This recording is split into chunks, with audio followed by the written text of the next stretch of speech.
Hey, there we go.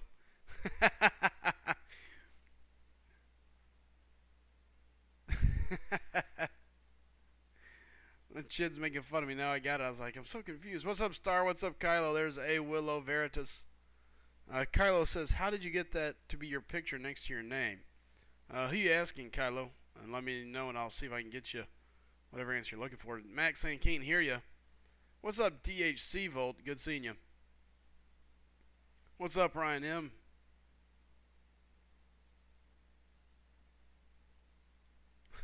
Chid saying how long till he realizes. Veritas says, can anybody lip read? Ryan says, Slycem's trying mime YouTube. Whoops. What's up, everybody? Again, sorry about that. Yeah, so we're here. We're live, doing a little bit of an early stream. Gonna hang out for a few, and then I'm gonna turn around and I'll take a break, come back tonight, and get ready to go. Nope, hey Willow, that was totally me. Too funny. What's up, Hayden? What's up, Aaron? Good seeing you guys. Oh, so close, Aaron. Aaron said he got the 11 to 25% on Doc Ock. So very close. Max saying, how was the trip? It was good. It was a good times. We had a lot of fun. Back home now, so that's kind of the good thing, I guess.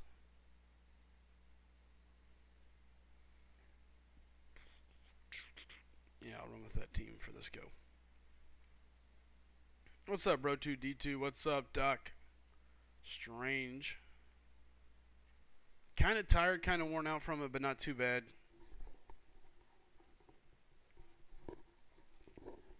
We were out and about fairly late. Not too late, though, so.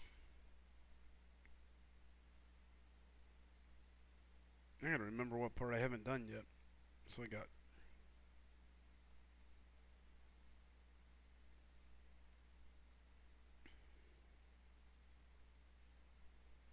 Alright, let's see here. That's gonna spin me out to here. And this should take me all the way down this part that I don't have. Alright. What did I hit? Oops.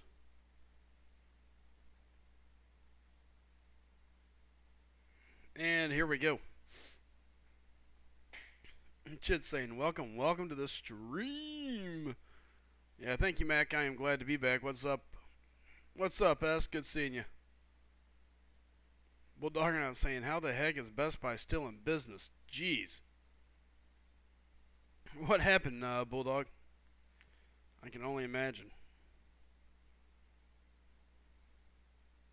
White Diamond says, how did you lose so many subs? Well, White Diamond, from what we can tell, it looks as if there was just some sort of glitch on YouTube's end. I don't really know for sure, but that's what it looks like to me. Essentially, one day I woke up, had 1,185 subs, knowing that wasn't right. Didn't seem right anyway. The only thing I could figure is that maybe somebody had given us a shout out in the middle of the night or that morning that I missed. But anyway, it looked wrong, smelt wrong, and eventually it all went away. So I'm assuming either YouTube had an issue or somebody went around with a bot subscribing to a lot of channels. So it's the only thing I can come up with. Bulldog says he's been on the phone with them for 30 minutes.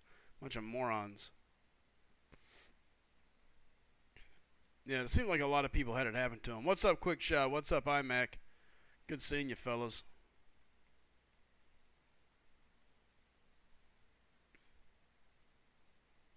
By the way, Veritas, I got something for you.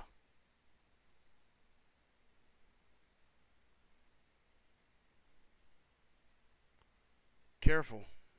It could be too awesome, but I think you'll like it.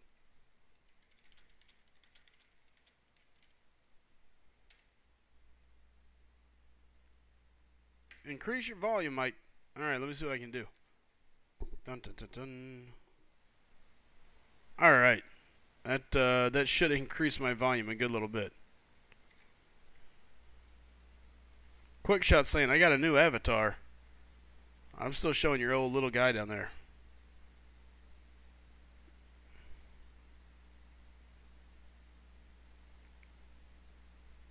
Oh, I see it.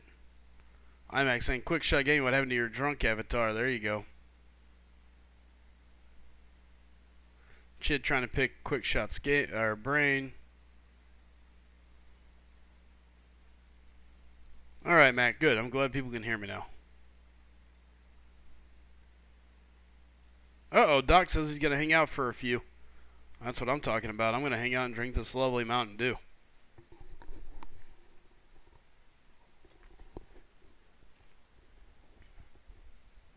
And it is delicious.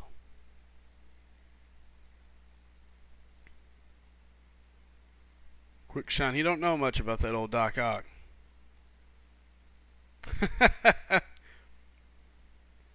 Hey, Willow, he says as he stands up and grabs his crotch, LOL. Italian Joe says, look who's back. I made it back. I doubted it there a couple times, but I did. Holy laggy torpedoes.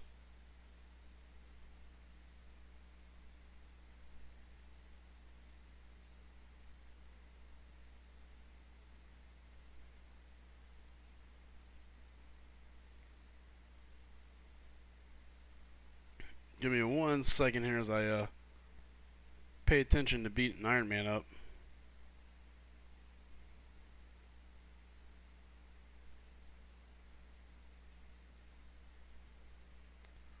Feel so weird outside of logging on this morning to participate in our war. It's the first time I really got to play MCOC. That should be enough to take him down. There it is. Alright. What's up, King? Good seeing you, buddy. Chid saying, I'll show you all you need. No worries, quick shot. Max saying, hey, Dew is my fave, too. You gotta love a good Dew. Burn one saying, animal crackers in my soup. Mac, if you ever see Weck, his family invented Mountain Dew. Mac saying, by the way, RIP Jerry Lewis. Everyone should do a Hey Lady toast tonight. Chid saying that Doc Ock can do a little bit of it all. So, Bulldog, if you're free, Chid, anybody wants to join the mic, you two give me a holler and let me know. I'm going to continue moving through the sub. Uh-oh. I got a new sub alert. Well, maybe I didn't. It definitely beeped. Oh, well.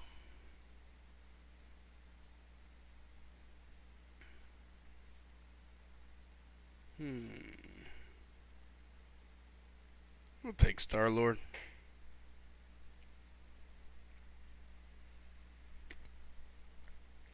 And again, thanks for stopping in, everybody. No, this is not the normal time. Well, I guess it kind of is for Sunday.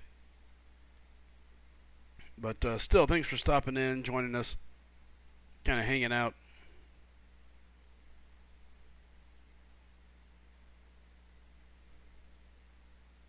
I was really wanting to push cable to that L2.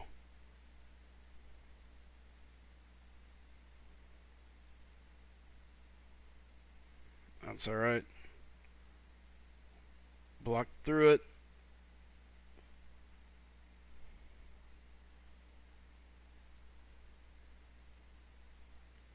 Game's just choppy enough to be a pain to watch. Jeez. What's up, Marvelous? Good seeing you. Chid saying, whoa, the last Spartan won.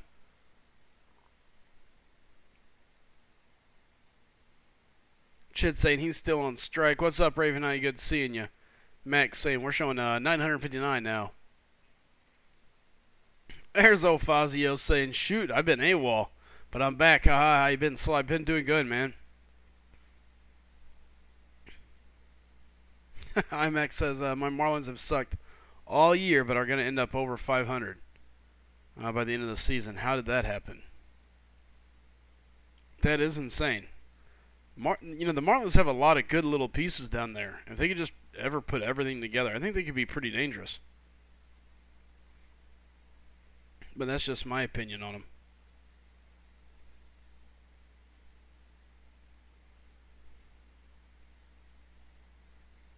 Gotta enjoy the old Marlins. I don't think Groot had any nodes on him. I don't think. If so, oh well. I really need to do a better job of remembering to read these nodes and, have an idea what I'm going to be fighting. Probably help me out a lot. Instead, I make some stupid mistakes.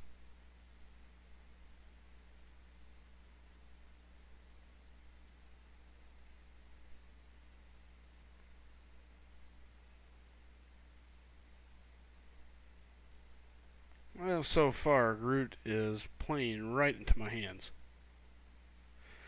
Come on, Groot.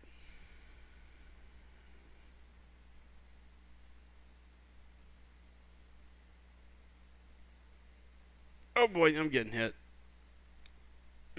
That's what I get for going against my strategy.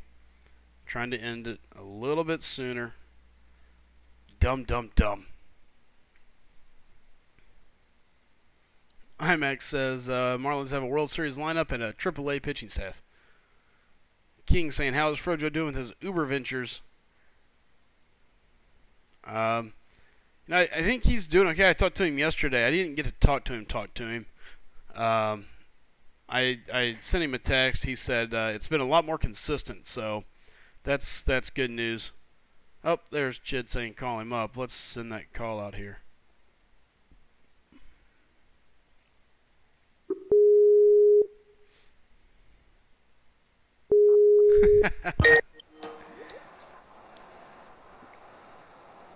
Oh, let's see here. Fazio says, alright, you've probably talked about it to the death, but I want to know your thoughts on the 6 stars. It's a ways out, so I'm not too upset. Just hate that T5s aren't even out and they're going to have 6 stars.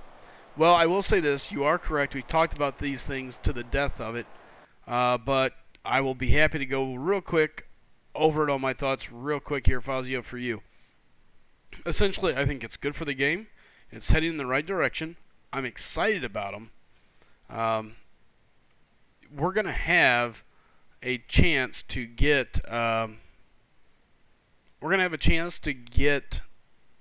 stars maxed out before the 6 stars come. 6-star champions aren't coming until next year. We got a little ways to go. They're going to go ahead and release the stuff needed to max out 5 stars in the meantime. So, in the meantime, we're going to have a chance to max out 5 stars. You're going to get a chance to start getting that going. So I don't think 6 stars are going to make a difference, man. I mean, they're going to be nice. They're going to be good. We get to start collecting shards already. Yeah, and I'm nailing it right there. T5s will be out first. People aren't understanding that. We're going to have a chance to rank up our 5 stars, max them out, and then get 6 stars. The big thing here that I like is the fact that we know they're coming. We know what's coming down the pipeline. We can prepare for it. And, who knows? I mean, just because you get for example, go back and look. Just because you get a 5-star doesn't mean that that's the guy you're taking up right away. I mean, somebody pulls a bad 6-star, you're going to be glad that you still got 5 stars. You're going to be glad you still got good 4 stars. 6 stars are just the forward movement of the game. The game has to move forward. It can't sit in the same state forever. You can't just keep releasing new events and people continue loading their rosters up, and before long they're just walking through stuff. The 6-star champions have to come. They're eventually coming no matter what, and now we know when. We've speculated, we've said it for a long time here that they were coming. Now we know. So, I'm not upset about it. What's up, Chid? I was going to say, Ellis, he just hasn't 100% the old maps. Correct. I'm just in here doing 100%, or working on it anyway. And now you're trying to figure out Doc Ock. Oh, you got Doc Ock? Yeah. Nice. How you like him? He hits hard. He really hits hard. Really? Yeah. Surprisingly. And his abilities, he can regen, he can power lock, he can heal block, Uh-oh. and he does some pretty nice damage over time, which I'm trying to figure out how to activate. Huh. And it's not coming so easy. One, because the AI is being so passive, and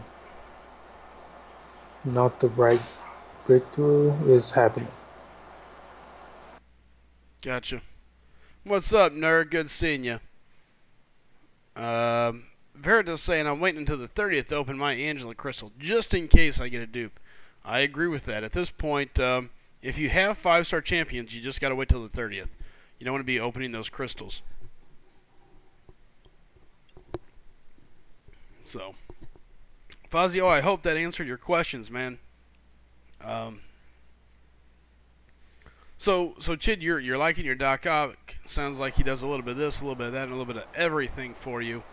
And he puts out solid numbers, correct? Yes, definitely correct. Nice. Good. Like, as long as you have an SP1 ready to go, you can just block them from wherever. Because that resets the debuff. And they can go on forever. Oh, Well, man. so you can't do it anymore. Right. Nice. So now here, you've got Doc Ock, you got Green Goblin. You've played with both of them at this point. Mm-hmm. Which one do you prefer now? Doc Ock. Always. Doc Ock over Green Goblin. Interesting, because you were kind of high on Green Goblin at first. Yeah, I just don't like people putting down champs they don't understand. Sure. Stupid poison from Scarlet Witch got me killed, and I don't have a poison immune champ with me here, so it's just going to be brutal. She's the boss? No, but she's on a pathway. Oh, that's going to be a pain. Veritas saying, why won't my YouTube profile pic update? Veritas, you got to log all the way out, close YouTube, log out, and then come back in, and you should be safe. What's up, Pedro? Yeah. Good seeing you, man.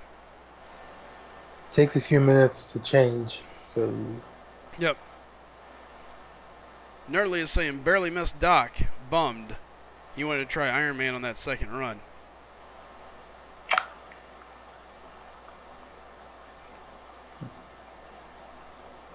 Oh. Like, right now I'm trying to contact the guy that did the fight against Wolverine and see some things. Because I have Sure. a few questions. Hey, what's up, Mac? What's up, Tipsy? Sorry, I meant to say Tipsy. That's fine. And Bulldog, the sound is back. The sound should be here, Bulldog. The only person that may not have Yes. sound is you, but let me double check. Nope, I get your audio incoming as well, so. Alright. Oh, there it is. Bulldog said, nope, it was me. J-Fire said, if you had crossbones, you'd be okay because he doesn't do critical hits. He only Fury. So he's immune to Scarlet Witch poison. Yeah, no, I know. I just can't see enough use out of crossbones to level him.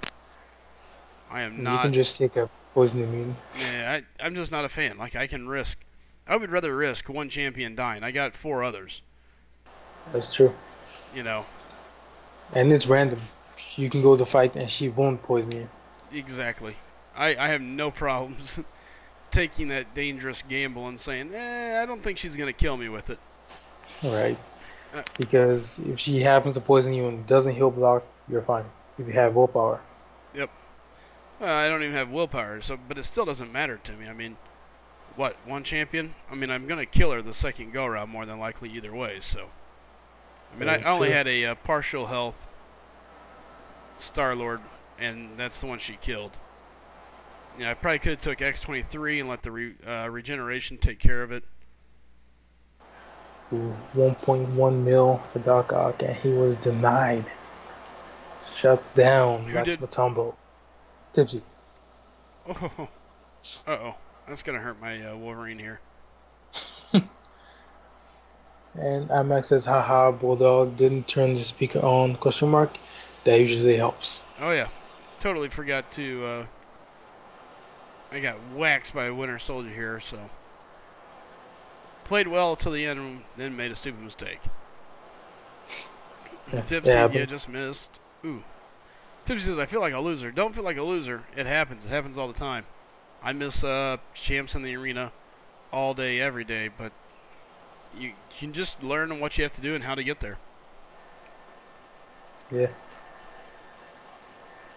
I don't know why. People are saying he's like Nightcrawler because if you awaken him, he has a chance to do something else, like regen, damage over time, and something else. But that's what you get with his awakened ability. So he's actually better awakened. Who's that? Doc Ock. Oh, Because I got you. someone was arguing with me that if you awaken him, then you lose his power lock and everything. Like, no, you can still do it. It's, it's not going anywhere. I got you. And Tipsy's saying, I feel like I lost all that grinding was for nothing.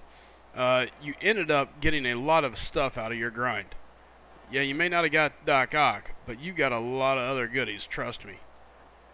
The milestones, all the battle chips, all those things, they all add up, and they are all worth it. So Michael, he's better awakened. You just need to figure out how to use the breakthroughs, which I have not. I'll say it's all about And those breakthroughs for him, isn't it? yes, you have to know what breakthrough is going, which is active, which will be active. Yeah, Tips, I mean, I wouldn't worry about it. You missed a wedding, a funeral, didn't grind. Weddings, look at it. I mean, what's the good in wedding? I mean, as long as you make it to the like pre-party or after-party or whatever the heck it's called. I mean, who wants to be at a wedding? Come on. A lot of stuff just sitting there. You got to be quiet. You don't want to be there. And a funeral is normally no fun either. I think you mean reception. Yeah. Yeah, reception. There's the word I'm looking for. Funerals aren't normally a good thing to be around either. So, but you did get a lot of rewards. You get a lot of milestones. You get a lot of other things along the way. And more importantly, you get experience. I mean, the arena to me is a lot of experience. Learning what to expect. Yep. What to look for. Things of that nature. So, yeah, don't be too hard on yourself. Believe me. Yeah. Bulldog said a wedding is just a funeral with a cake. You could definitely say that could be the case in some instances. He's rich, you know. Yeah, Nerly is saying, I burned a lot of units this morning trying to catch up. Burn boost. Saying, wow. Pretty sure that's the Bulldog's wedding is a funeral with a cake. I'll tell you what's wow. I was watching Howard the Duck just whip my Thor. Howard. Oh, Wait, you use the Howard? no, I use the non-block method. That's where my block button apparently doesn't work. So instead I just get punched. Huh. Hey, take care, Bill. Thanks for stopping in, bud. Have a good night and a good fight. Tipsy says, so I'm guessing Bulldog isn't getting married no time soon. LOL. Yeah, he's true. Well, that may be awkward. Bulldog is married, Tipsy. Yeah. He's already done it. He's there. He's locked in. Let's see, He's Joker 4 says basic 5-star winner should be coming soon. Heck no. No. Nah. I refuse. I mean, nope, I refuse now. That was the point of features.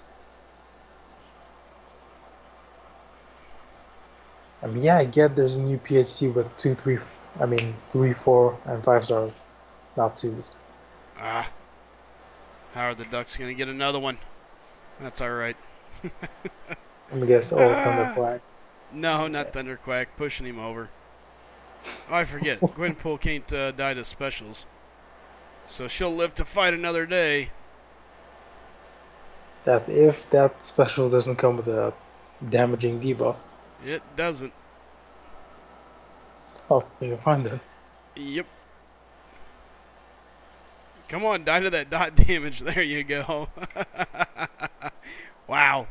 Sharif, what's up, buddy? J Fire saying 4-star crystal was awesome. Finally awakened Joe. Fix it. Woohoo.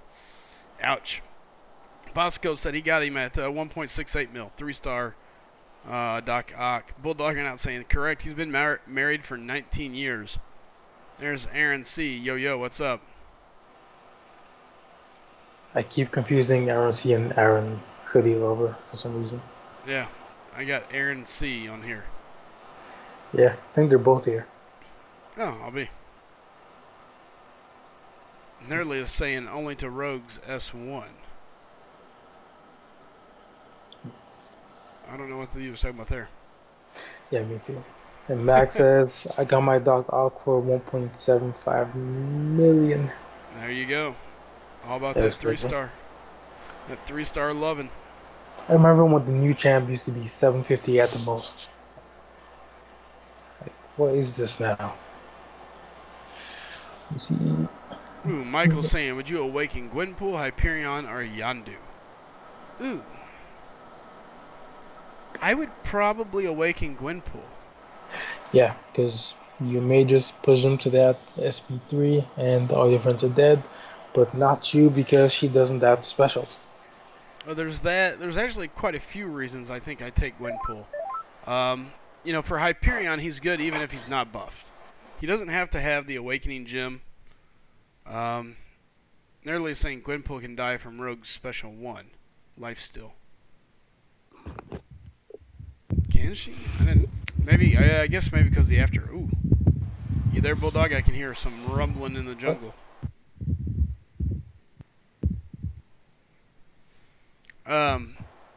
So Tipsy saying don't sleep on Yondu. He's a beast. He is a beast, but I think I would still take Gwenpool. The dude from Gwenpool, you know, every hit in a 50-hit combo is a 2% ability reduction. So that's pretty massive within itself. And then you add the plot armor, which means basically she can't die to specials, so it makes her pretty dangerous. You know, she A, stays alive, and B, she does good damage. So yeah. And Yondu's Sig just gives them weakness. Yeah. So, Tipsy saying Gwenpool can't die from nothing if she read her comics. Ha ha ha. Well, that's what I understand. Bulldog, can you hear us? I can. Can you hear me okay? Yep. yes. Loud and clear. All right, well, let's make sure they can after what happened Saturday night or Friday night. I just want to make sure. So I'm going to talk for just a second. In fact, I'm going to tell a little story of how awesome the Bulldog is, and then you guys tell me if it sounds okay. So we were doing war today, and I came up on what node was it? Node Top 8. left, the highest left node in the war, and I had one full champ, and I had Dr. Voodoo with like 345 health. So I go into the fight with Dr. Voodoo because I figure, all right, I'm going to sacrifice him just to see who it is that I'm up against, and I actually won the fight with 345 health. It was so awesome. And you know why? Because it was Howard the Duck. And so I managed to stay alive long enough to pull off his SP1, and it put 8 Spirit Venoms on him. So then I just played Keep Away until the Spirit Venom killed him. It was so much fun. Nice. All right, so did that sound okay to everybody? They hear you All right, loud and good. clear. Love it, love it. So yeah, we actually pulled off a really nice win, tier 2 win, 28 players, pulling off a win there. So we were pretty happy about that. What's up, Firestorm? Good seeing you. What's up, Real Deal? Glad to have you guys. Yeah, no, I was pretty thrilled with our win. Oh, I'm so sick of waiting. I guess I can hit the verse up. So Bulldog, what are you on the phone with Best Buy with for? Best Buy? Oh yeah, these weasels. I'm amazed they're still in business. Because I got this new computer and it was a gift. And the whole purpose for getting this computer was to have something I could stream on. So it has an external video card. What I thought was a good video card. And it was until OBS released their new Studio version. And so now the new OBS Studio does not support this particular video card. It's a NVIDIA 7600, which is not a bad card. It's not the greatest card, but it should have been sufficient. So now I have to decide whether or not I'm just going to buy a brand new laptop or buy a really good video card to go in my machine. The problem is I haven't built a computer in probably a decade. So like I don't even know what's good anymore. So I'm just trying to get some advice on what card I should get that will definitely work. Find something that'll work with my system. If anybody out there is a computer person, I have an i7 2600, let me look here, 2600 quad core 3.4 gigahertz processor. And I don't know, it's an Intel. I don't know if that's any good or not, or whether or not it'd be better off just getting a whole new system. So if anybody could tell me whether A, that's a decent enough processor to build around, or B, yeah, I've been trying that too, real deal, and I haven't had any success with it. And I've tried running in administrator mode. There was conversation about it today online. Frojo put some stuff out there. Nothing works. I cannot even get it to initialize. So I'm just thinking, you know what? I've got some money. What do I just want ease of use. I'm tired of struggling. My laptop had all sorts of problems, and it's like my laptop will broadcast OBS, but I can't get it to reflect properly and pick up the gameplay footage. So now this computer, I can get the gameplay on there really easy. It's really nice, but it won't broadcast. So I just want one complete solution. Sure. Nothing else. So, I'll look into it with you after the stream. We should be able to figure that out. See, the other thing I want is some of the guys I work with are IT guys, and one of them runs like a Rust server, and they want me to play with them. And he's running PlayerUnknown Battlegrounds, and he's got tons of Steam games he wants to give me for free. So I would like to get into PC gaming, and that's why I was thinking like maybe just buy a gaming laptop. So that is a good processor. I thought it was when I was looking it up. Yeah. That's why I was thinking if that is a good processor, I'll just build around that. It's a very nice box. Everything in it is pretty new. And I also don't want to crap on the gift that was given to me. So if I can just put a little money into it to make it good, I would rather do that. Yeah, I mean, that's a good point, Mike, except I don't need to be mobile. I don't go anywhere. Literally, I go home and work. I don't really have any friends. I don't have any hobbies outside of this. So I don't need to be mobile. Yeah, there's a lot of ways to a lot of ways to broadcast. So you spent the coin. A Real Deal said he spent the coin on a gaming computer. Yeah, see, that's what I've been thinking about too. I kind of, though, of the opinion, if I'm going to buy a new machine, I'll buy a laptop for exactly the reason Mike said. In case I ever need to be mobile, like if we got to go up to Portland or something, then I've got it. But if I'm not going to buy a new laptop, then I'm going to build around this one. So I don't want to go buy a new gaming box. I don't want to buy like a computer because I already have a box that has a good, it's got 8 gigabytes of RAM. It's expandable. It's got all that stuff. So sure. Hey man, Michael, I just calls it like I sees it, bro. It's a fact. Ella's saying, how does Slycem have a 5-star Angela? Well, it's pretty simple. There's a crystal you can pop in and you can spin. And instead of doing my crystal pop live, I've been saving them up. So now I've got about three video crystals that I've got to just finish editing. So they're all on my editing board. They're all actually setting right there in front of me. And my buddy's... It's much smarter doing it that way. Yeah, it's the thing about it is I decided that it's going to be better to do my crystal openings on videos just because if not, I get to talk in, and then what should be a simple crystal opening video gets drawn out to where I get to talking about something else. and something, and then I go over here and I go over there. I was talking actually to Rich the Man about this not too long ago, because when you do it live, you're like waiting for people to get in, and then you're invariably going to be talking to the chat. You don't want to ignore them; they're there, right? And so when people go to watch the video afterwards, especially people just want to come in and see what you got, it's confusing, it's annoying. I think I totally agree with that. It's much better to do the opening videos on video. In fact, I should start doing that. I can at least record now. I just can't broadcast. Correct. So I should at least practice recording. Maybe I'll record. I got a couple 4-stars. Maybe I'll open those for my first video for you guys. There you go. Yeah. Yep. I agree with that. So yeah, that's kind of what I ended up doing.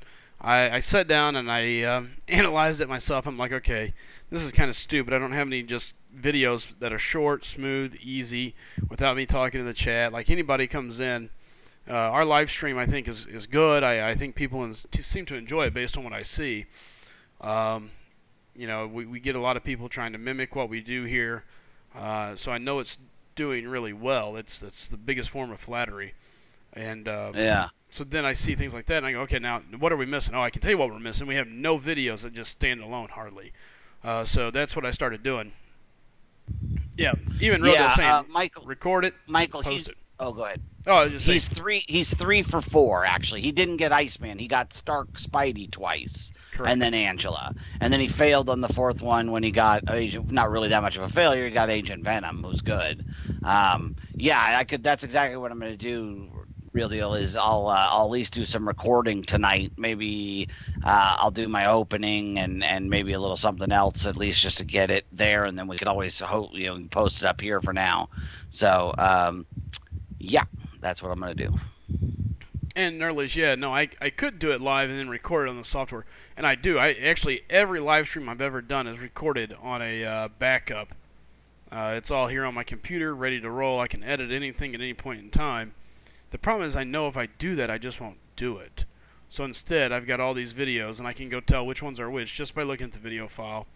And it hopefully will be a little more apt to make me go do it. Quick Shut says, Crystal opening videos are boring in my opinion. I have zero interest in a 20-minute video where people spend 50 PHCs.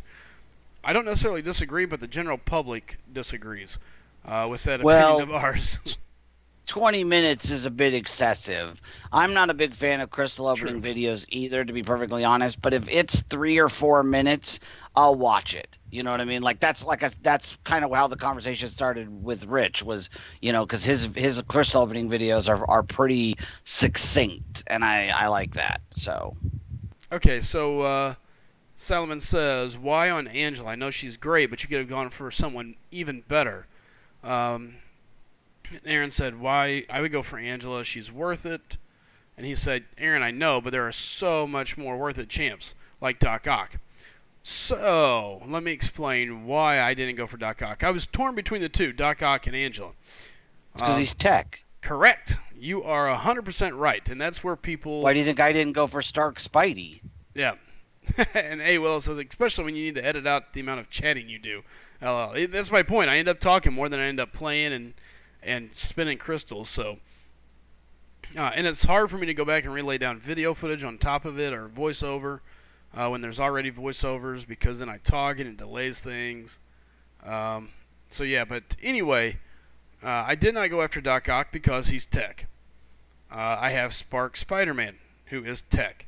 I have X-23, which is the mutant, and that's kind of where I stand right now. So that's kind of where I stand. Is like, okay, now I need a good cosmic champ. Well, Captain Marvel would be my choice, but that means I'd have to just roll the basic 5-star and pray that I get her. At least with Angela, it's a hard-hitting champion. She'd be cool to have. She would be worth it. So for me, that's kind of where I went for on Angela. So, hey, Willow says, but that's what we're all here for. Well, I'm glad you're here to hear me talk. That's what I'm going to use, Nerdliest, because I was using Reflector 2 on my laptop, and I didn't it put like the fake edge of the phone around it. I didn't like the way it looked. So hearing everybody else using Air Server, I went ahead and downloaded it, and it's been working great. So I'm going to record using that and then upload. Michael, Kingpin, or Blade have not been even teased nor confirmed. Yeah. No, I will say it looks, and I'm going to turn my fan on here while I stand up real quick. It appears as if there is a Gladiator Hawk. Now, I don't know how much of that is just Photoshop or what. That was Photoshop, Was 100%. Yes. 100%. The whole thing. I was afraid of that. I was really hoping that was real. Real Deal saying he uses the Elgato. I use Lonely Screen. That's it. Just copies my iPad or whatever I want straight to my computer screen, and then I can manipulate that however I want. Veritas says, you made the right call, Slicem. Angela's well worth it. Well, cool. I'm glad you guys seem to agree with me, so. Yeah, I was going to get an Elgato, but a guy that I was meeting with yesterday, he has one, and we were just talking about the different ways I could do it.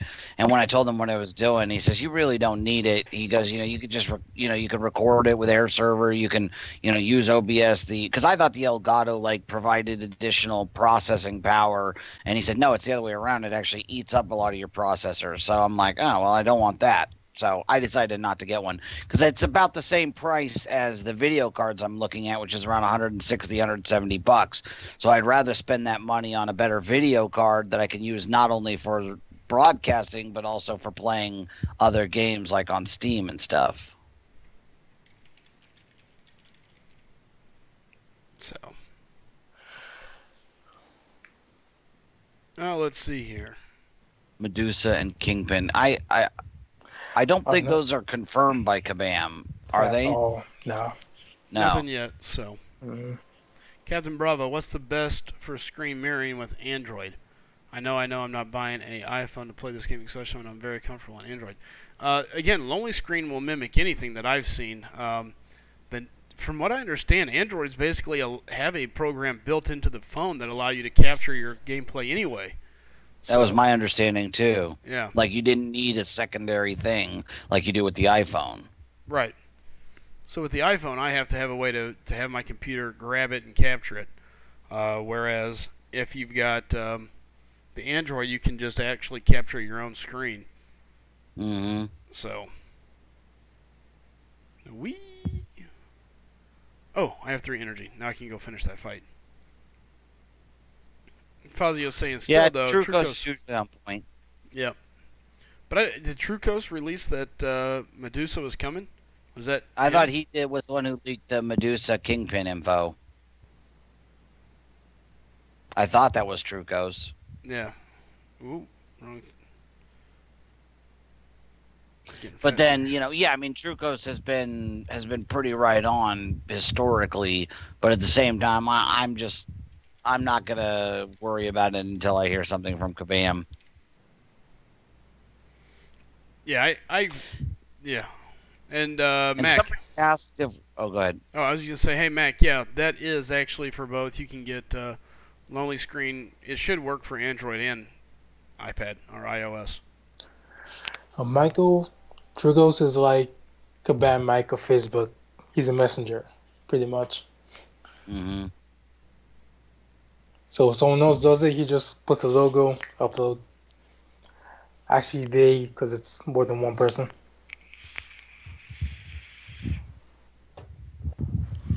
Yu-Gi-Oh! Player asked if we're excited about the upcoming eclipse. No, because I'm not 5 years old. Oh, come on. I'm excited. I can't wait to stand around my dealership with nothing to do and think about how much could be getting done, I guess. No, I'm excited. Yeah. No matter what, it is a rare event.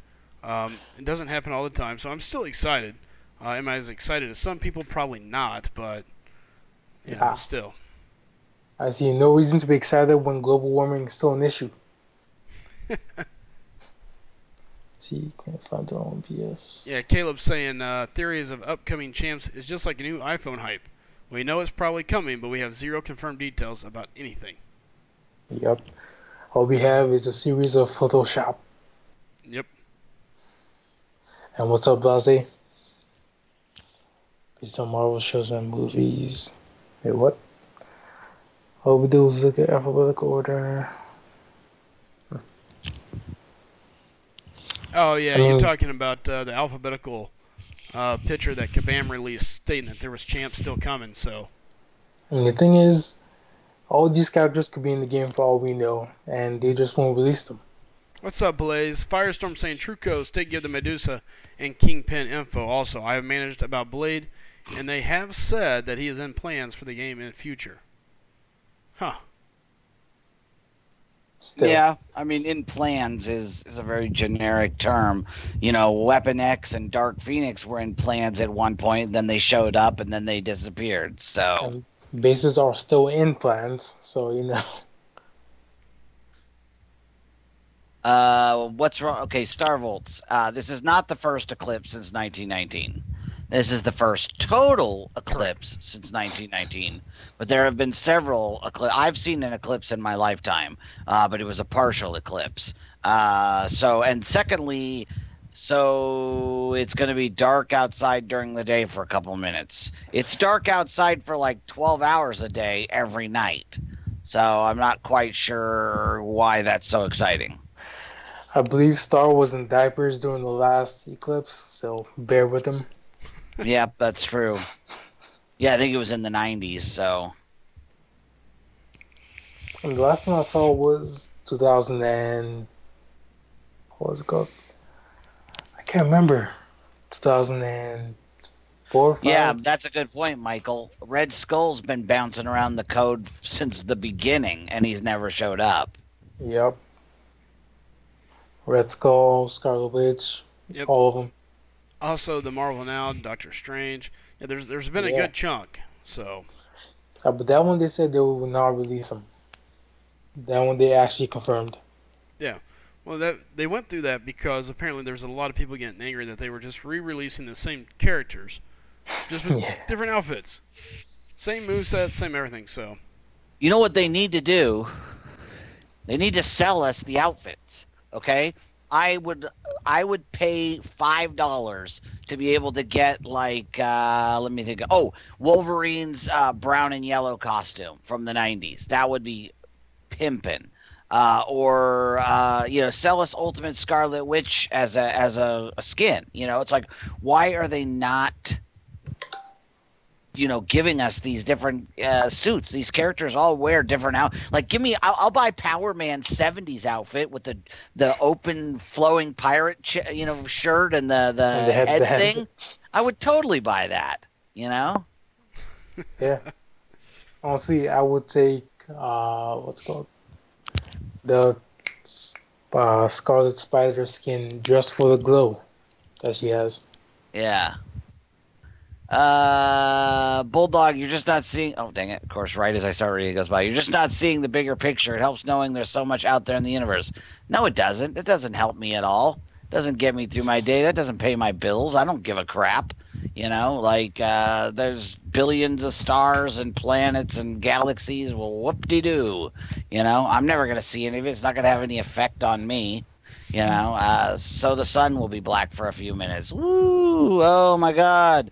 If I was a primitive screwhead, maybe I'd be frightened and confused by that. But otherwise, meh.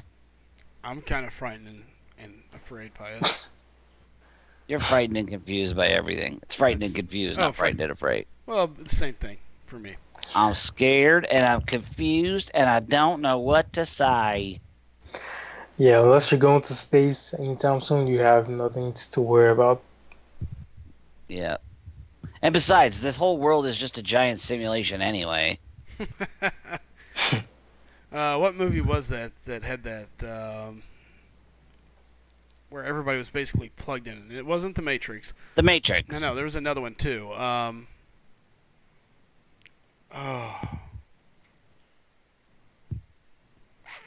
I'm gonna have to go back and look it up. Oh, Marvelous, this is how I am all the time. The big black void is infinitely big and infinitely black, and there's nobody there to rescue you. Oh, I gotta take this call. It's Best Buy. Go take that call. All right, hold on. Here's Fuzzy. Who was in the movie? Hello. Fazio says when Bulldog becomes Alex Jones. Okay, let's do this. Who was in the movie? I can't remember.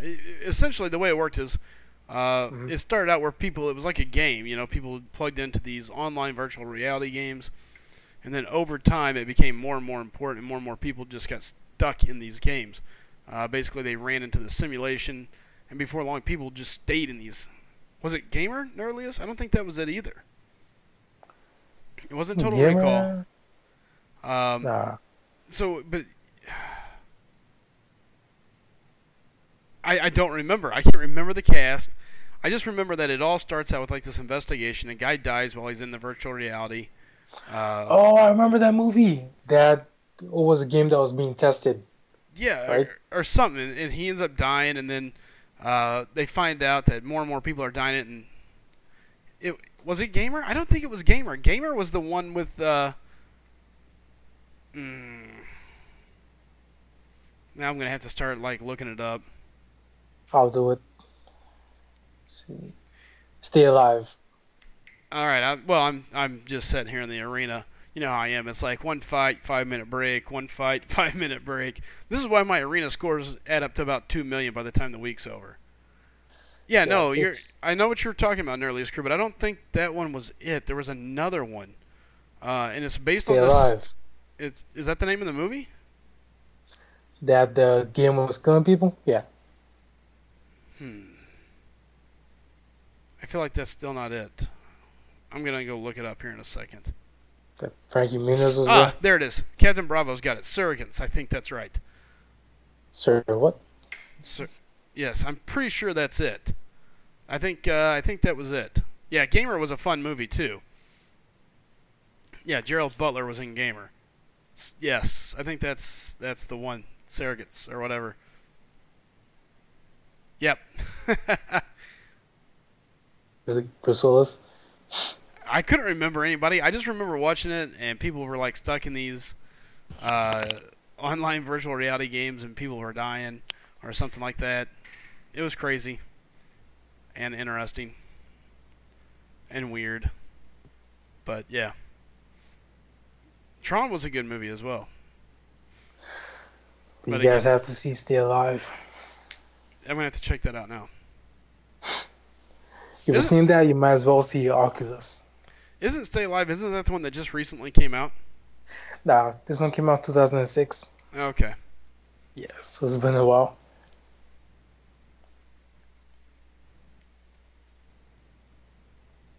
I like how it was like Bruce Willis. I don't. See?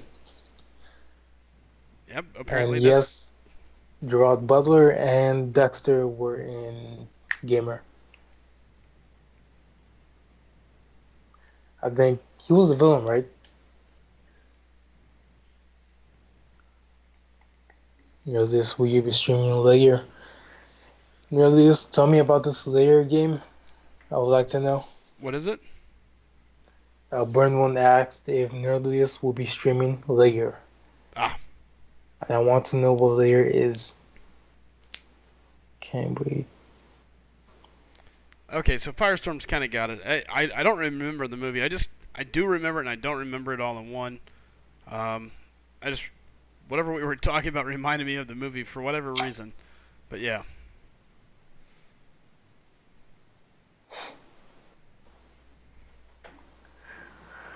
But they got shut down, and only people who lived their normal life survived. I'm guessing he's spoiling the movie thanks to Lost Star. Gosh. Okay.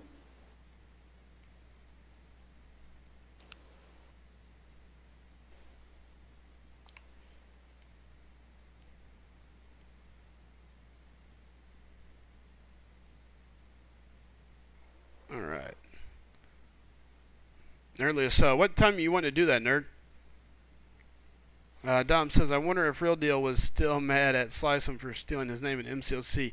So, what's up, Evan? Good seeing you here, bud. Actually, I had that name a long, long time ago, so I blame I blame Real Deal. Yeah, I'm gonna blame Real Deal for it. Yep. Blase, don't you dare ask that question. That is blasphemy. Seriously, What is it? never again. Oh, Miss Marv. No, that is a sin against damage.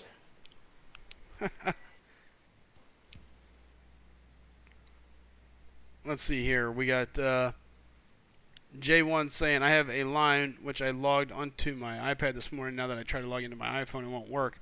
Somebody help. I have no idea. And what is up, Cam? Ecam? Cam. Don't be racist. What's up, Cam? Alright. Racist? She's such a powerful young woman. No, she isn't. No, she is. She is the template for Mr. Fantastic. That's what she is. Michael's saying, capable of so much, like selfies. Evan's saying, community, who is best to use a generic gem on? When you say best, that's a pretty generic term. And yes, selfies and sucker punches, I believe. And as far as best person to use an Awakening gem on, it depends on how you play. It depends on how good you are. Personally, I would still say it's Star-Lord. She's way below average, Burnlon. Burnlon, I know you're trolling. I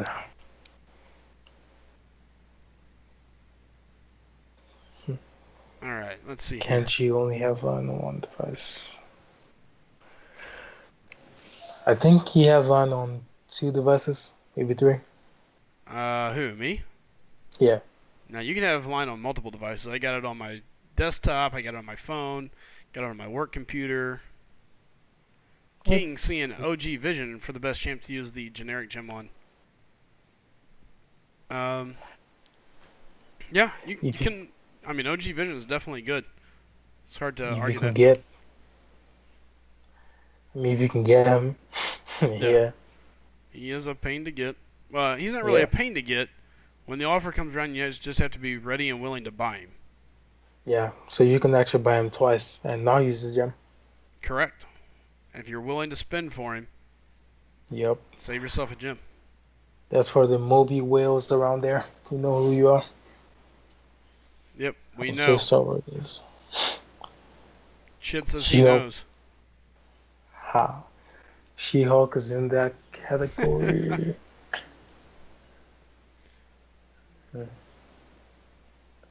Blaze saying, how do I find y'all on the line app? Dude, my name's SlycemGaming. It's the same that you see here in the game. Or not in the game, but in the same you see in the channel. It's just straight up SlycemGaming, man. And that's mine, Blase. See. Yeah, sorry about the post next time. And yes, Taro, thank you for the tutorial on how to use line. Oh. And again, burning through some arena as I wait for some energy to refill. Why are you waiting? Hold on. Because I don't feel like spending units on an energy refill I'll right do now. it. I'll do it. I thought about it, but I'm just like, I need to grind the arena a little bit. I'm in no rush to complete all of Act 5 to 100%. So, we'll see.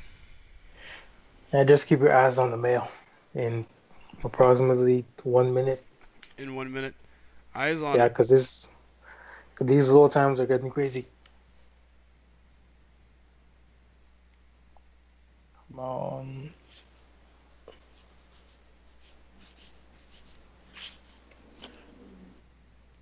Alright. Okay, Mac, we will patiently await your return. Uh-oh. Mac is heading out. He'll be right back. He'll be right back. What? 2 James on the list? What is this? Dun, dun, dun, dun. Let's see. Real deal. And there you go. Uh-oh. I'll go check out the mail. checking out the mail.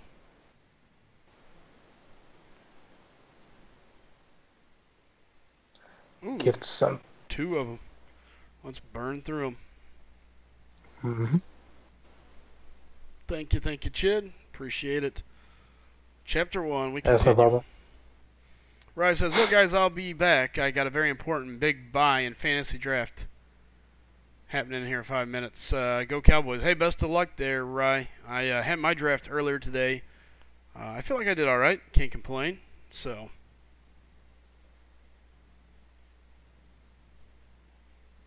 seventh out of 12. Ooh, right in the middle.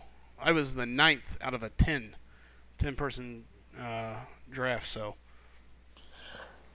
Yeah, I will never understand this fantasy football thing. No, it's amazing. You're missing out. Yeah, I don't really deal with fantasy more. If I can see it, it's happening. You get to see it after you're done picking your team.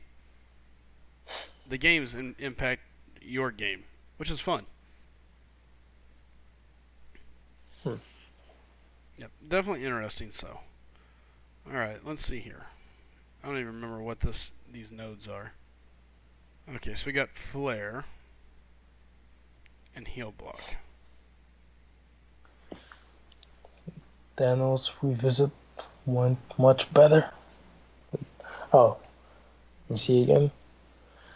Borderlands says, so glad I didn't have to fight Thanos with a 3-star lineup.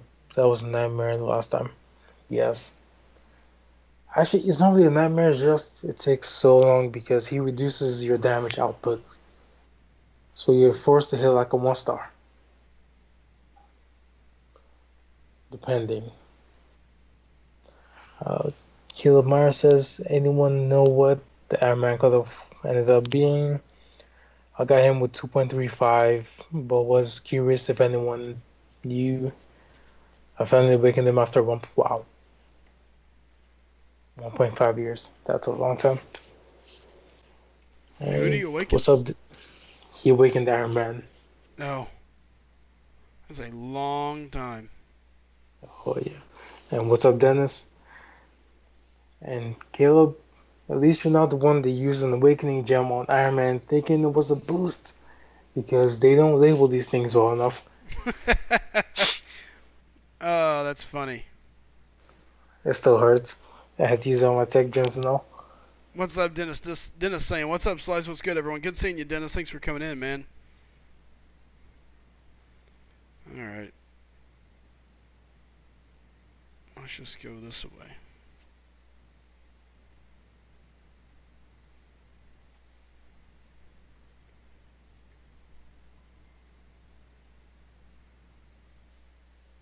Let's see here.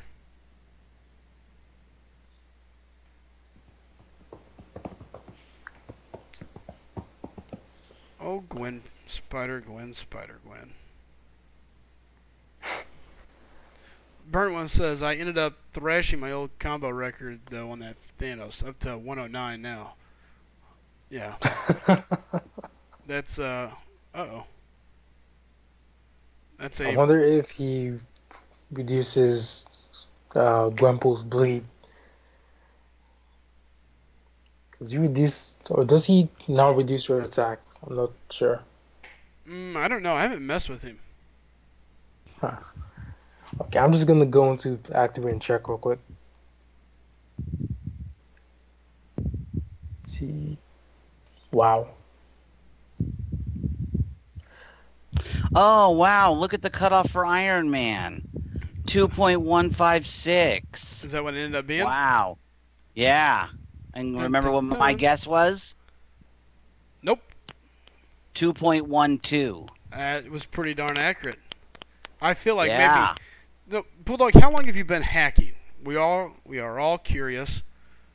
Hacking? Yeah, hacking, being able Since to hack. the 1980s. Good. So did you hack the code to change it to almost your exact number, or? To almost my exact number? No, I'm just that good. Wow, it was a good one. I must. That was agree. why I challenged you, because I really feel confident that I'm good at predicting arena scores. But that's only one. I still got to win 2 more, so out of the next 4. Yeah.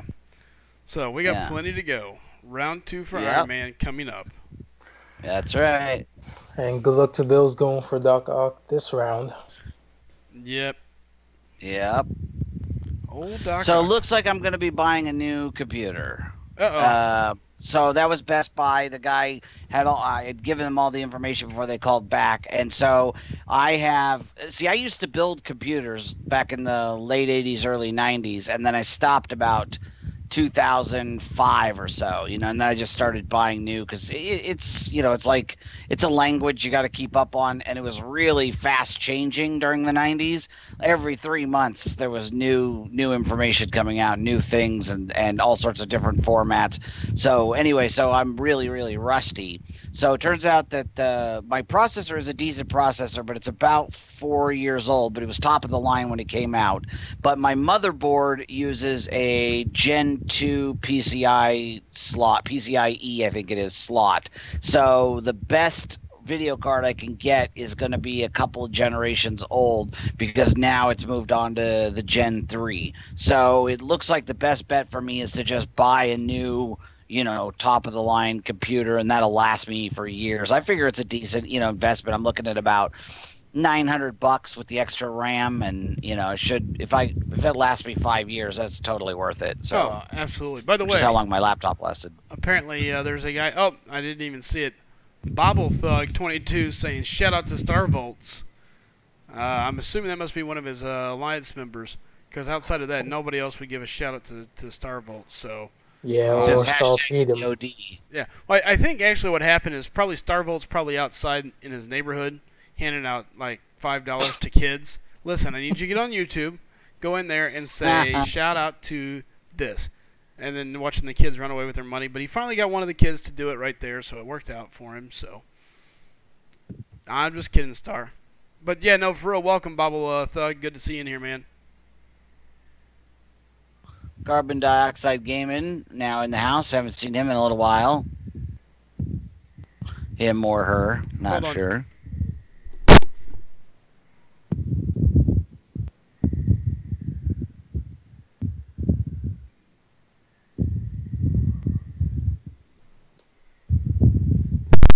Alright, I'll be right back. You guys take care of the chat for a few. Alright. Actually, let me kill Wolverine here just so we can have a victory screen up. Oh, thanks, Caleb. Caleb says he's in school as a computer science major, currently work at the computing department at Best Buy. If you need any second opinions or anything, let me know. Yeah, absolutely. I appreciate that. Fortunately, I have a history in computers, so I'm rusty, but I didn't forget everything. So it's, as I talked to the guy for a little bit, it started coming back, and I was able to ask, I think, the right questions. So I don't feel like I'm really going into it blind. I just don't want to get back into doing that full time all the time, because when I was building computers, I'm not joking, every month, I was at, we had these little local computer stores because Best Buy existed, but I don't think they were not nearly as big as they are now. We went to Fry's Electronics a lot, but most of our parts and stuff were bought from little hole in the wall computer stores, changing out motherboards every 2 or 3 months. New chips were coming out monthly, different types of RAM back when they had SIMs and DIMMs.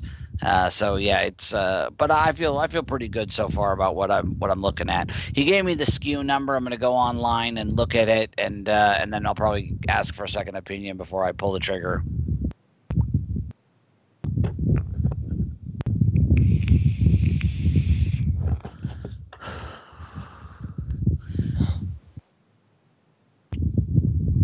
Let's see. Okay, I'm catching up with the chat here. Sorry, everybody, because I was on the phone for so long.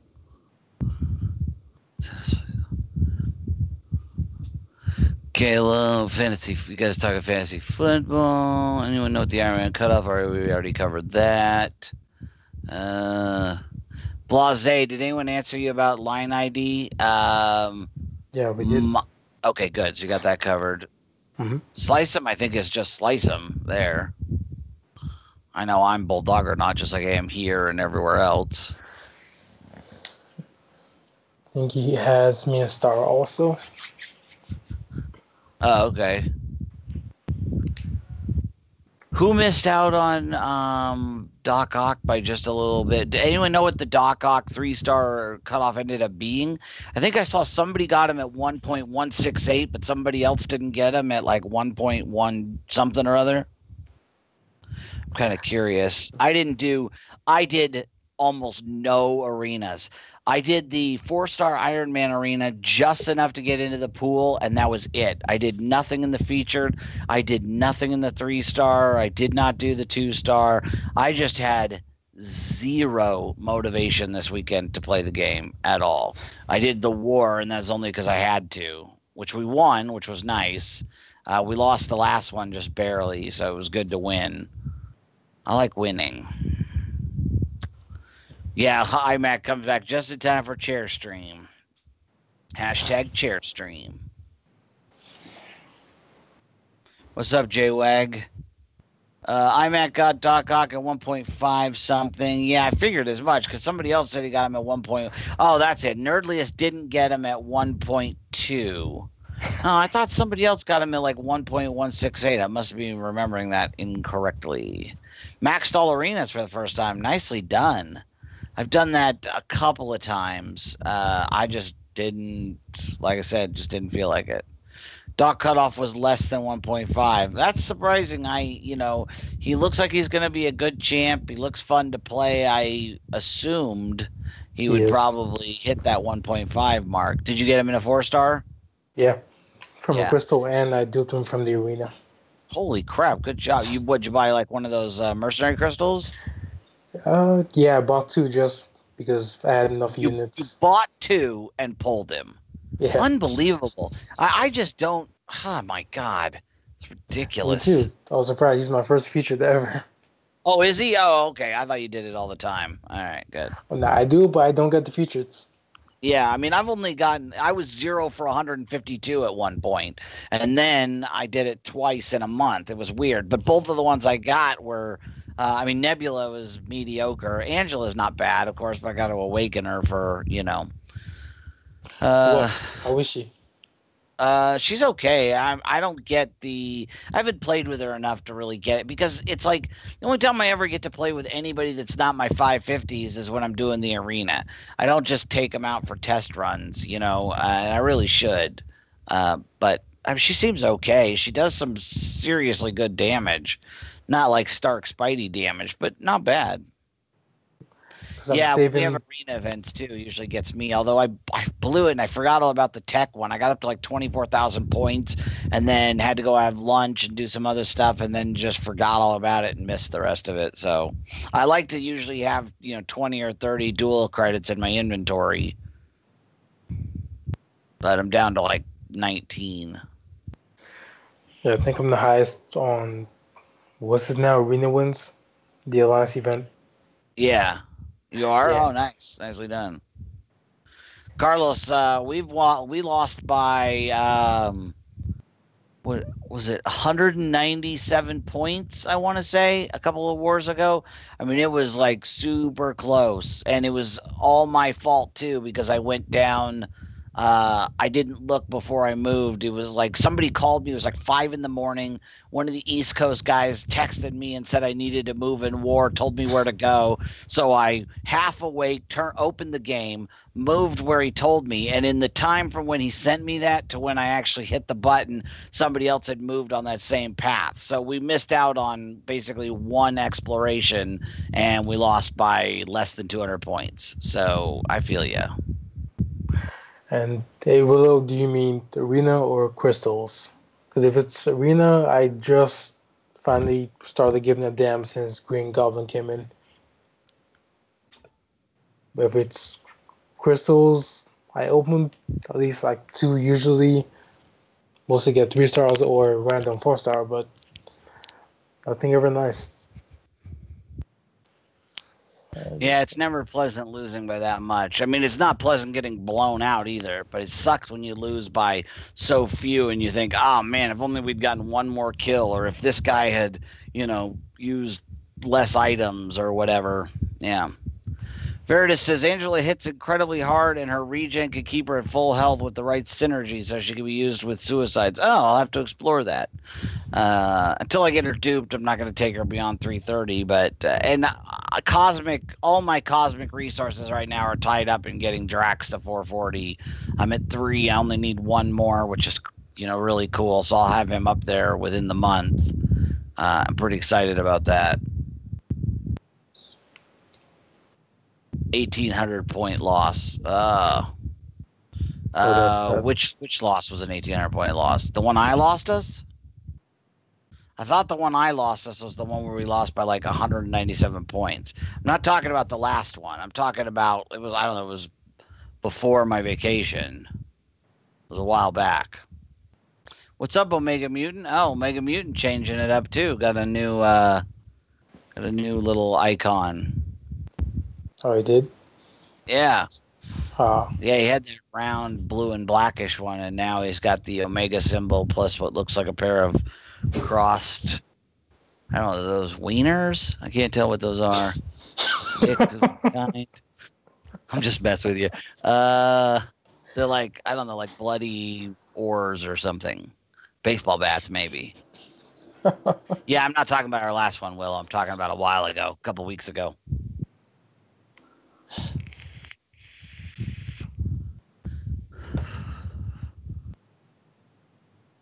Yeah, I'm going to have to play with Angela a little bit more, I think. What's up, Best Keegan? Welcome to the stream. Slice'em's off dealing with something. I believe there's a peasant uprising in the living room he must go suppress. Yep. Welcome back, Egan. He usually comes around, drops a like, then he has to go. Yeah, that's like Doc, too. Like, hey, I only got a minute. Here you go. See you guys later. All right.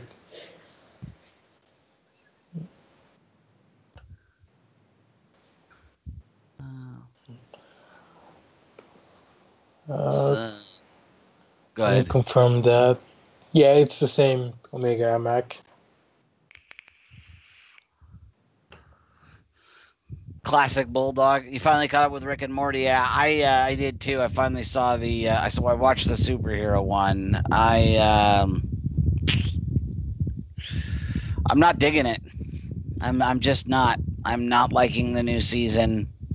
I think I'm just going to stick with the older seasons. Maybe I'll let it finish out and watch them all in a row. But so far, I've only liked the first one, the one they released on April Fool's Day, and everyone since has been not enjoyable to me.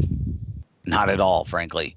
Currently up 78-58 in exploration, and I'm still paranoid we're going to lose. Dude, that's been happening more and more. I'll think we got it in the bag, and in the last 30, 40 minutes, they just like turn it on and come back. And the one we lost, the one that A Willow was talking about, that we lost that in the last like 20 minutes. Ching ching. You talking about me? I've got a fan above me now, but I don't think it should be. Does it sound like a thump, thump, thump? Let me turn this off and see if that's the problem, because I don't have any of the other fans on. Hang on. Or try and move it away from the receiver of the mic. That's probably good. it. I turned it off for now. We'll see.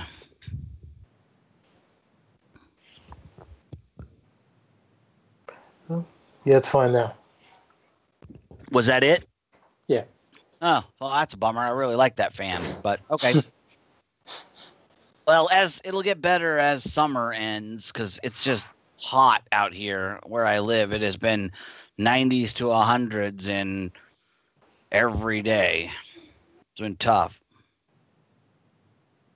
Yeah, I've noticed an uptick in that too, iMac, because it didn't use, and actually I've noticed it even within myself, because I used to be like first one out of the gate.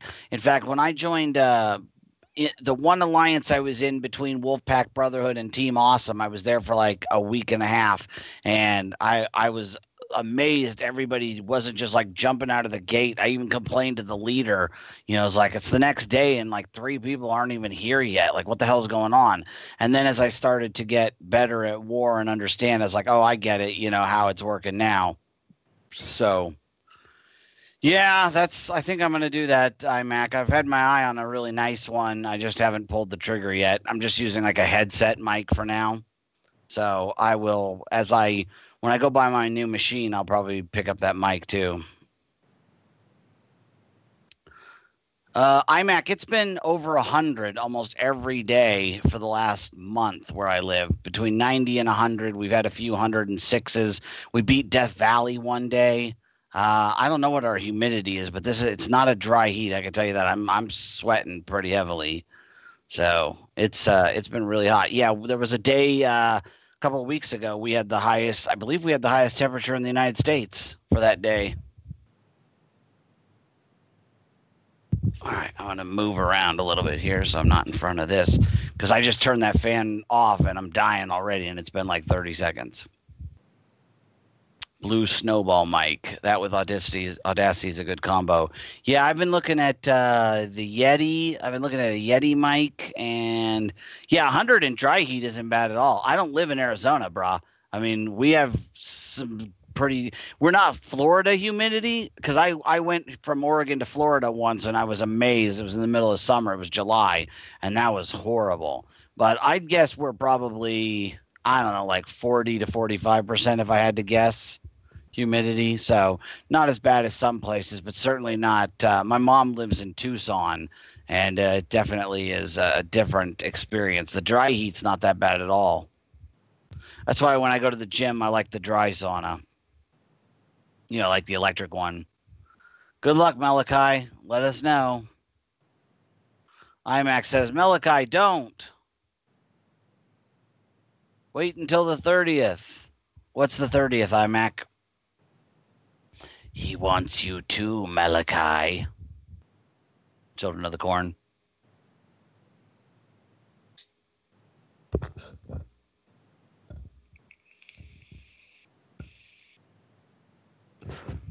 The Mac is back.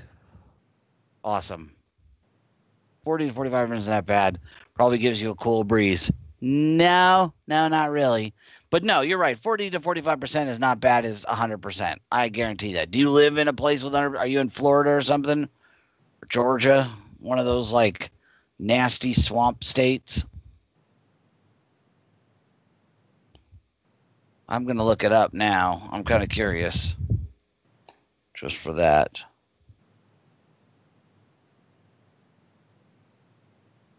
I love having a pocket computer. You guys have no idea how lucky you are. No idea how bad it was in the 80s and 90s.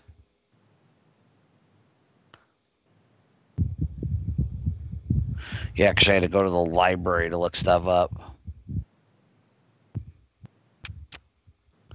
Oh, yeah, today it's not bad. It's only 22%. That's not bad at all.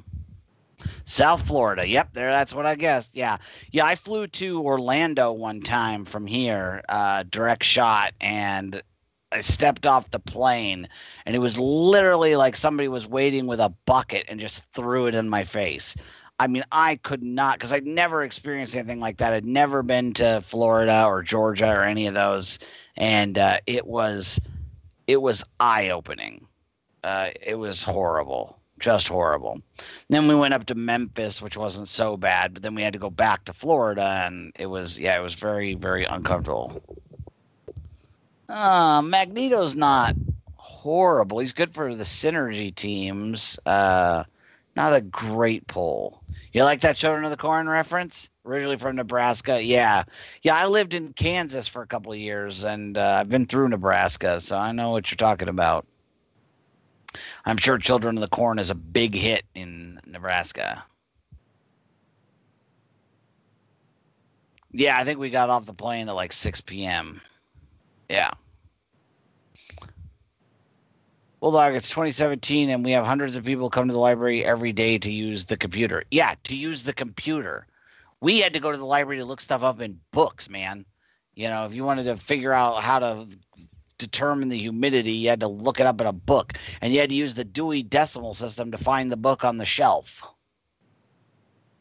I'm sure people go to the library still to use the computer. There were no computers. There were payphones too. If you wanted to call somebody, and if you tried to call them and they weren't home, you were just SOL, man. You're like, oh, I'll call you tonight. And then maybe you'd be able to reach him, maybe you wouldn't. I remember when answering machines came on the scene. Like those things were a lifesaver for a high school kid, for a teenager. I remember when I got my first beeper. That was awesome. When you could actually beep somebody and get a response back from them within a relatively timely manner. Yeah. This is the type. Why do you think I'm talking so much, Nerdly? You're right, because background music would be great, but he doesn't have it, so I don't want to leave you guys in the silence. I mean, I could start singing for you, but I don't think anyone wants that. Yeah, iMac, I am. So is Slicem. We're both in the path of totality. I'm a little south of the path. I think I'm going to get 93 or 95%. But I think Slicem is right on the 100% line. I make myself sound old even to me. I'm old, dude. I am old. I'll be 42 next month. Caller ID, yeah. Oh my God, caller ID. I wanted that so bad when that service first came out.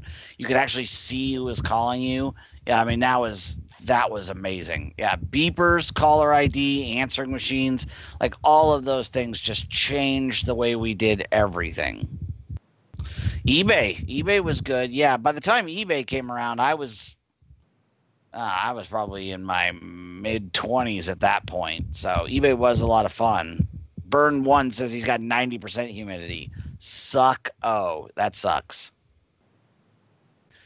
Joshua broke his clavicle playing basketball. Ouch. Never broke my clavicle. I've broken both arms, one leg, my nose 7 times, just about every finger and toe, 3 ribs. But I never broke my clavicle, thank God. 42. Yeah, I'm 42 going on 60, though, bro. First mobile phone. Yeah, we had mobile phones at my work, and they were those big brick ones with a leather bag for the battery. And I remember I wanted one so bad. And anytime I became the CTO for the location. So anytime we would do any upgrades and stuff, I got to keep the old technology. So I had a lot of old laptops and brick phones and I remember the thing I wanted more than anything was a Motorola flip phone when those came out. Oh, and my boss, he had to have a T1 when T1s came around because we had 56K dial-up. And he went to this conference and came back. It's like, we have to get a T1. You have to get this for me. Because he had used the internet on a T1, and it was the most amazing thing ever. Beepers, classic. Yep, I had a couple of different ones. All right, I am back. Well, good for you. What do you want, a cookie? I'll take 2, please. Will you take 2? Yeah, we'll take 2. All right.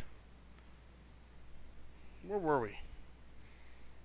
Get caught up here. We were discussing the 80s and 90s and technology. How nice that was. It's amazing how much it's grown since then. Mm-hmm. The crazy amount of growth is insane. So, well, what's up, Omega Mutant? Good seeing you. And again, guys, I am back. Thanks for hanging out here. Heated Golf. Thanks, Mac. I appreciate it. IMAX says, "Whose baby is that? This is mine." Say hello. Obviously, she can't say hello, but yeah. IMAX says, "Did Slice just kidnap a baby?" LOL. No, actually, she's not kidnapped. At least not. Yeah. There. Let's see. They can see you now.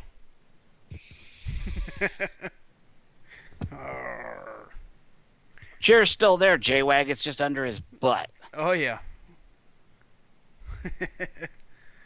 Everybody loves the chair. Carlos saying, but did you ever have a mullet, Bulldog? Oh God, I'm trying to think. Did I ever have a mullet?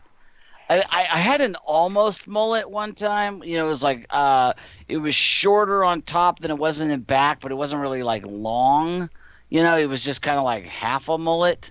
But I never had like a full-on business up front, party in the rear mullet. I did have some crazy hairstyles though. I had like a mohawk a couple of times. I used to shave my head. I had really long hair at one point, all the way down to my belt. And then I turned that into a mohawk, and then I just shaved it off after that. So Sweet. I always want, the mohawk is where it's at. Yeah, Mike's still got his Atari 2600. I've had a few of those over the years. I used to have a huge console collection, but I got rid of it.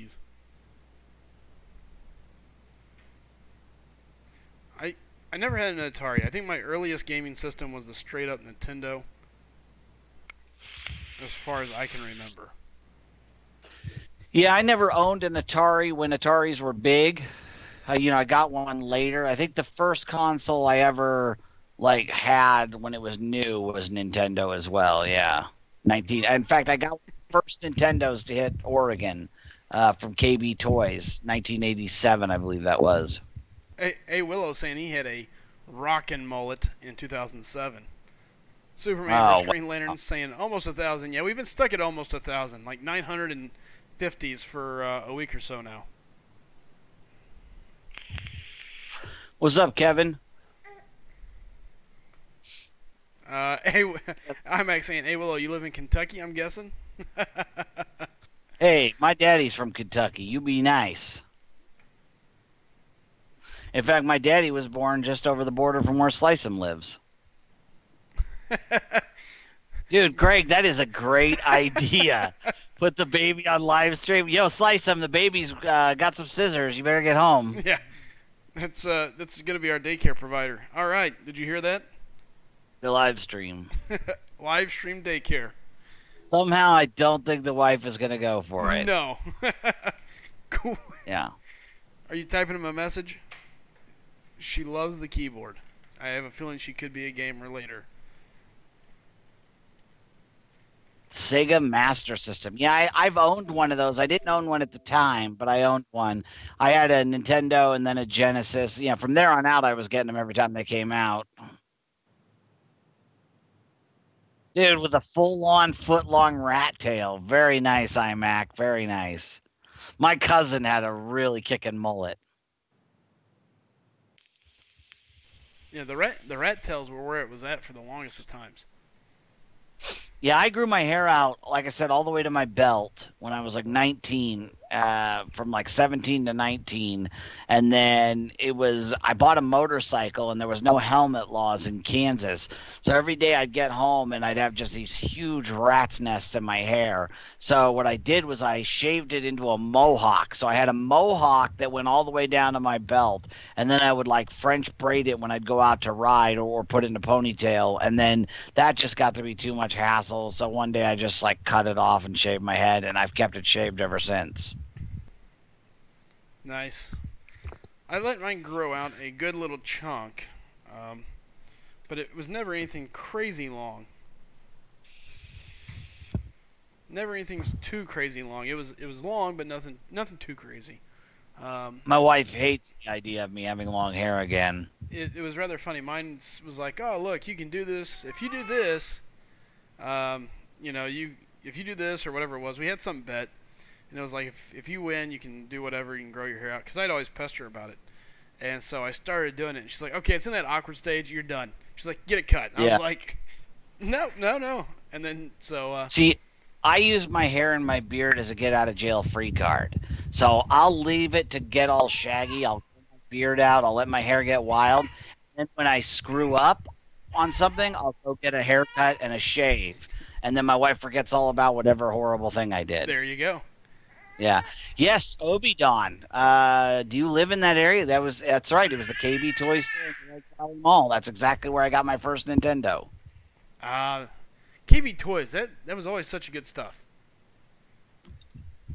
It was a good store. I really liked it.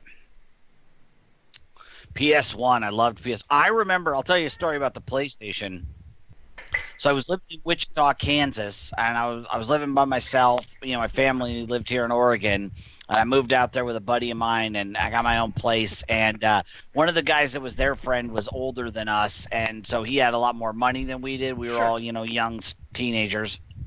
and he bought one of the first PlayStations when they first came out, and he bought Resident Evil and Battle Arena Toshinden.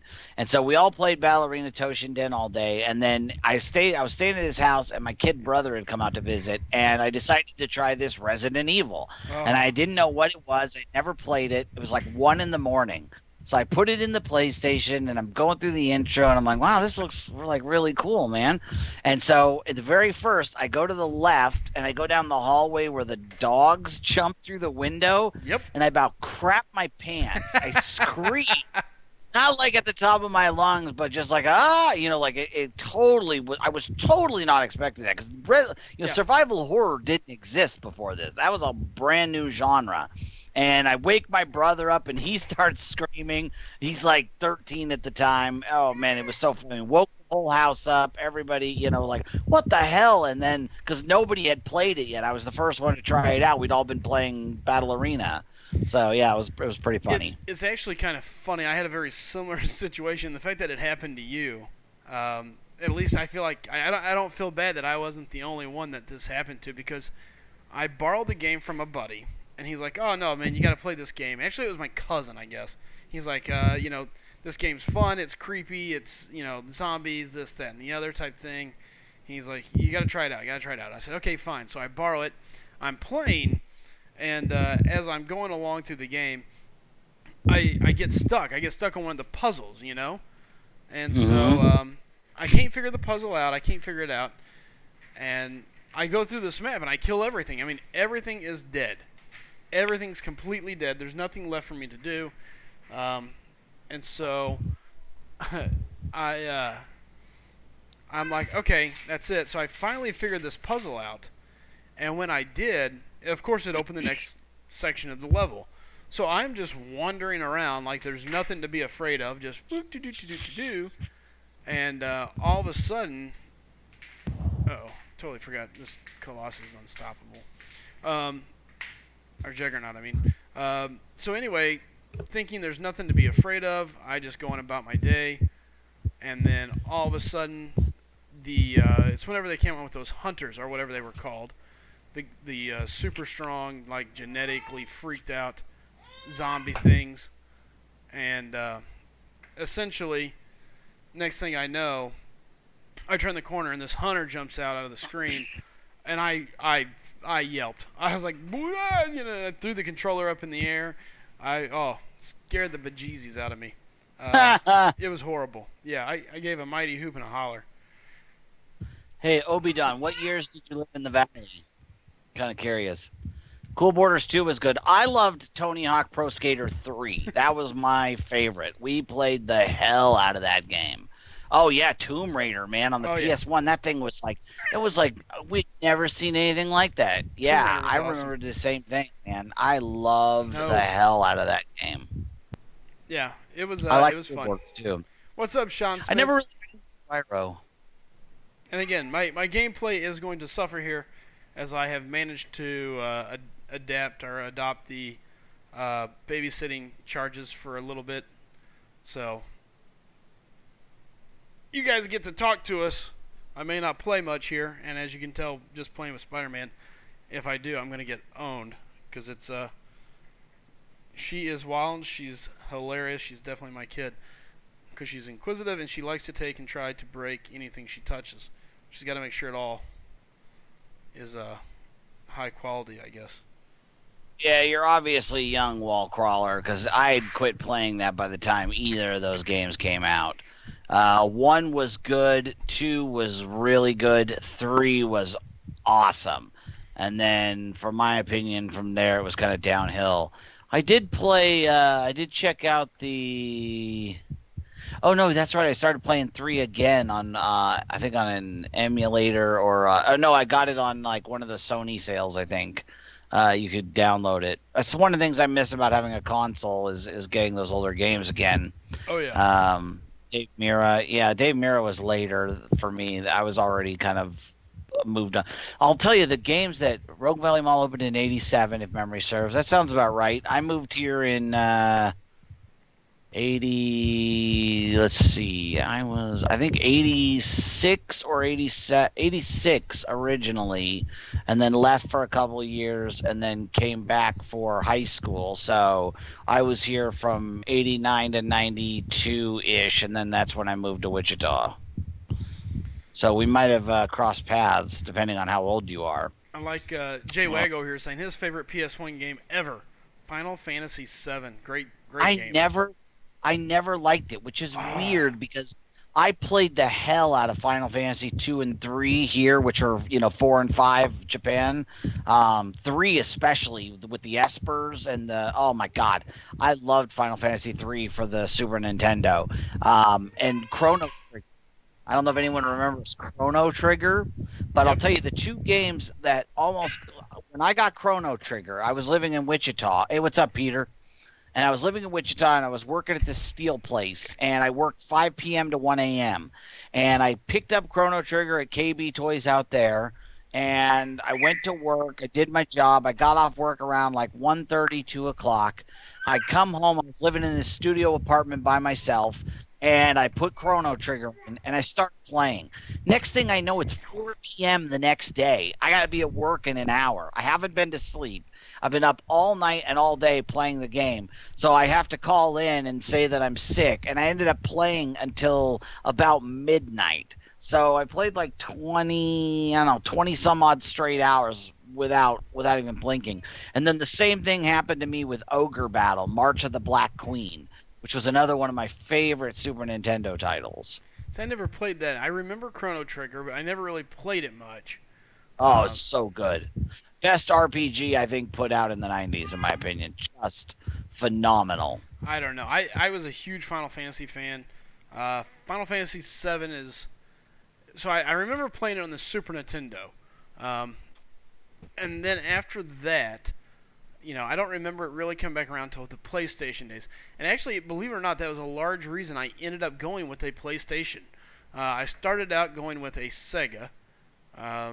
The Dreamcast, I think, is what it was at that time. Oh, I love the Dreamcast. So I started out with that. I bought that, and the one that I bought ended up being defective. Every time I got into a certain point in the game, it would freeze, and then the game itself, the whole entire console would reset every day. Oh, bummer. So no matter how far I got, it wouldn't save anything. The entire console would reset. So long story short, I had no way of progressing through games, and so of course, that sucks. I tried a couple different times to fix it, couldn't get it fixed, and so I take it back, and they're like, "Okay, well, here you go." And at that point, I walked in, and I was like, "Okay." And I remember looking at the PlayStation, and I saw the games, and I was like, "Okay, you know what? I'm going to switch. I'm going to get a PlayStation instead." And in that moment, I decided to go the PlayStation route rather than the back going to Sega. And I never looked back. It was Final Fantasy after that, and it was all good stuff. So it's amazing. Sega just destroyed themselves. Anybody who's into console gaming, if you're interested in history, I highly recommend a book called Console Wars. And it's all about how Tom Kalinske took over Sega in the early 90s right after Sega put out that marketing campaign where they said Sega does what Nintendo don't. And the marketing campaign wasn't very successful, and so Sega of Japan decided to bring in somebody new, and they brought in this guy Tom Kalinske, and Kalinske was a genius when it came to this stuff, and they systematically dismantled Nintendo's stranglehold on the United States, and Sega was poised to become what Nintendo is to us now, but unfortunately, due to corporate culture and the difference between Japanese corporations and American corporations, they just continually kept shooting themselves in the foot and cost themselves the huge lead. Because you got to look at the Super Nintendo and the Genesis. We can look at it now and go, it was pretty evenly matched. It wasn't evenly matched. Sega was destroying them in every way, and if not for bad decisions made by Sega of Japan, Sega, because Sega had originally, Nintendo was going to partner with Philips. I don't know if you've seen it. There was a Nintendo CD. The PlayStation was originally supposed to be an add-on to the Nintendo, and then Nintendo burned them, and they were going to partner up with Sega of Japan, and then Sega shot it down. And so Sony decided to take the PlayStation out solo, and the rest is history. But originally, we were going to have the Nintendo PlayStation, and it was a 32-bit system with a CD attachment that would have played CD-based games. So we can thank Sega for being so bad at what they do that we now have the Sony PlayStation, as it is. We almost didn't. There's two of them out there because Nintendo burned Sony and decided to go into business with Philips, who made the CDI. And that ended up never coming to fruition. But there are, I think, 2 copies of it out there. 2 machines that have, they look like Nintendos, but they have CD drives on them. It's really fascinating. But anyway, it's called Console Wars. Highly recommend it. There's an audiobook version that's even better than reading it. You can get it at downpour.com or audible.com. And, I totally recommend it. IMAX said he thinks there's actually a documentary on the Netflix, or on Netflix still, that kind of documents that. He said I think you're right. Nintendo is a distant third today, if that. Sega is still making games. They may be, but Sega, in my opinion, is long gone. They definitely are. They're not. Yeah, they're way back there. Sega. And that's why I recommend the book, because it'll really explain to you why Sega did what they did. Because again, we have the benefit of hindsight. We can look back and go, oh my God, the CD, the 32X, the CD. A lot of those things got released because they were designed by somebody that somebody owed a favor to, or there was a lot of face saving that happened in that that would never have happened in an American corporation, essentially. Read the book or listen to the audio, and they'll explain everything, and it is a really fascinating read. Sean says, why are we talking about video games? Well, Sean, right now my gameplay is halted. We can talk about MCOC, and we just happened to get off. I had to go upstairs. Somebody woke up screaming and yelling. I won't mention any names, but she's sitting on my lap. I heard her, so I took off running to figure out what was going on, to make sure there wasn't something bad going on. All was okay. So now that we've got everything squared away, the wife had to run into town to do a couple things real quick. So I've been tasked with watching my little Rugrat here. So she's hanging out with us while we play and talk.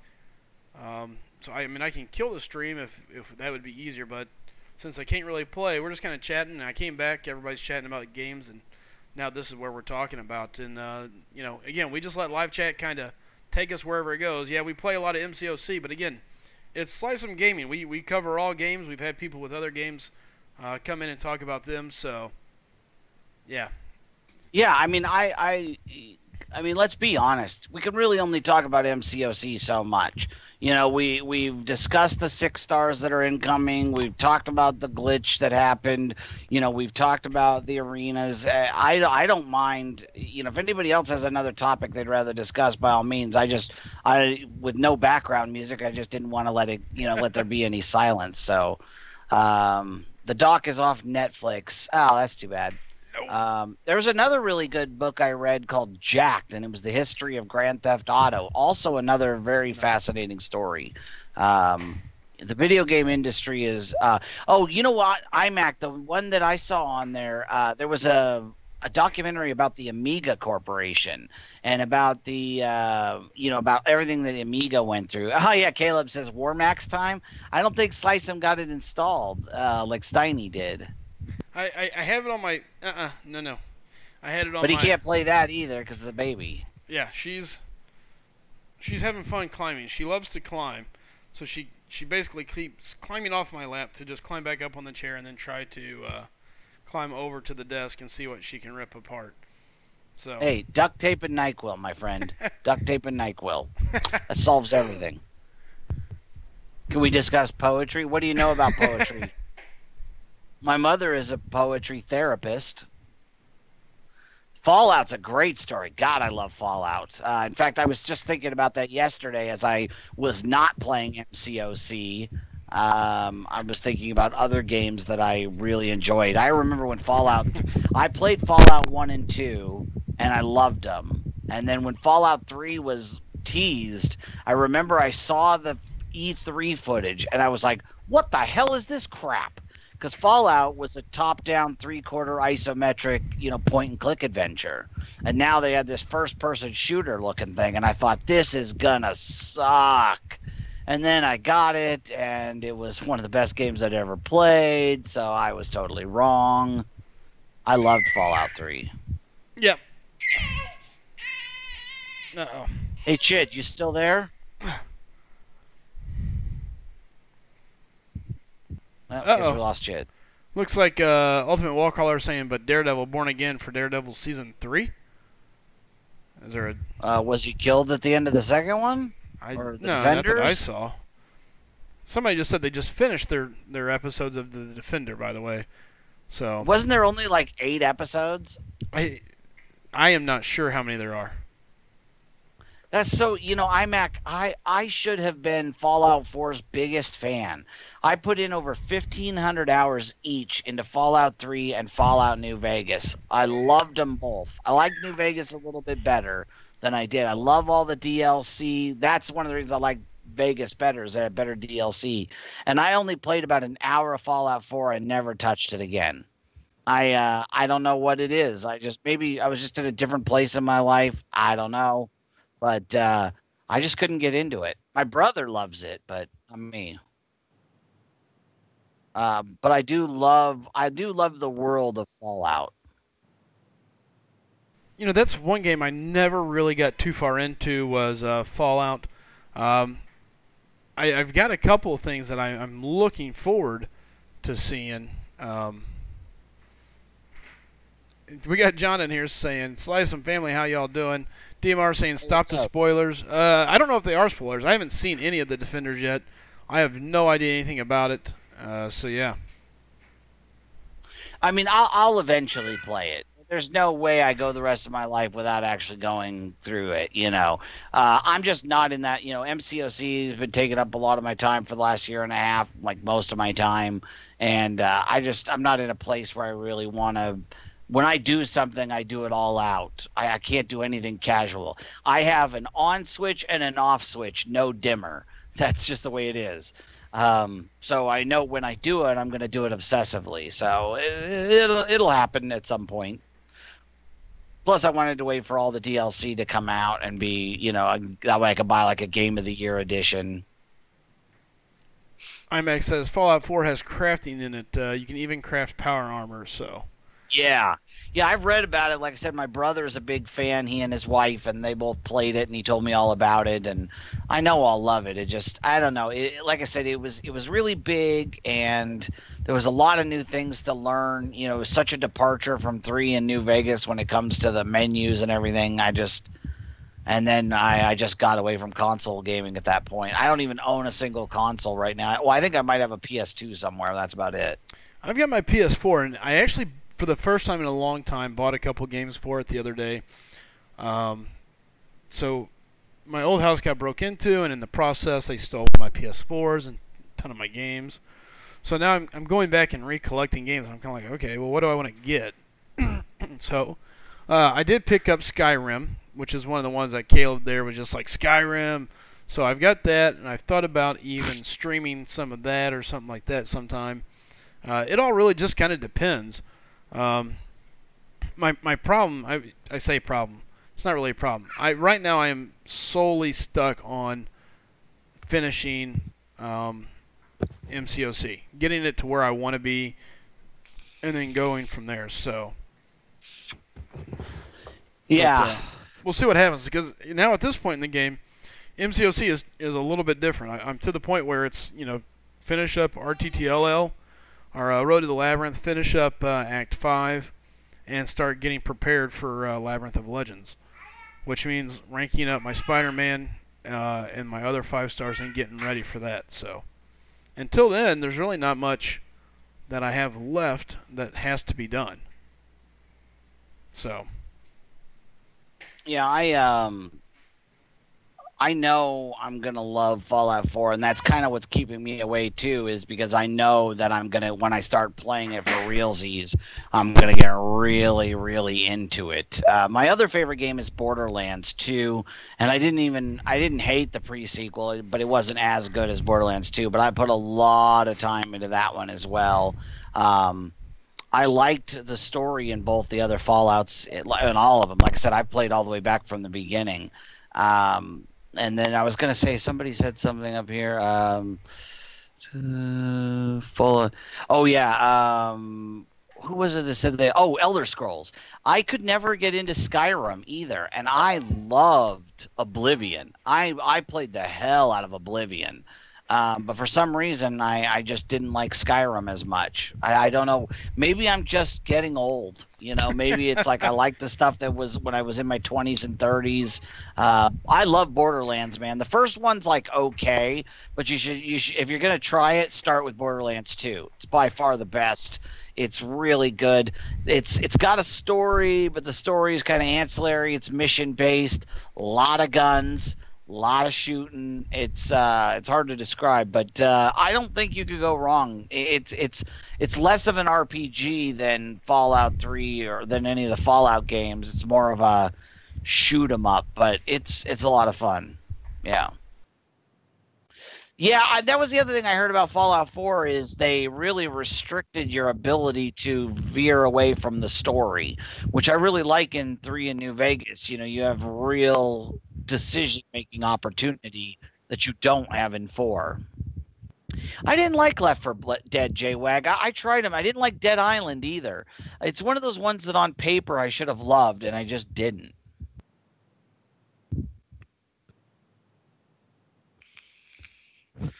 Ooh, I haven't heard of that one. Nuka World? I'll have to look that up. I knew about Far Harbor, but not Nuka World.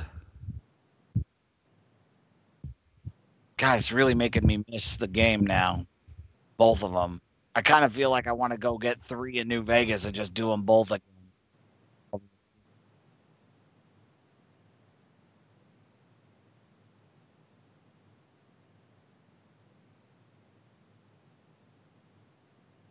Ow.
Can you guys actually hear me?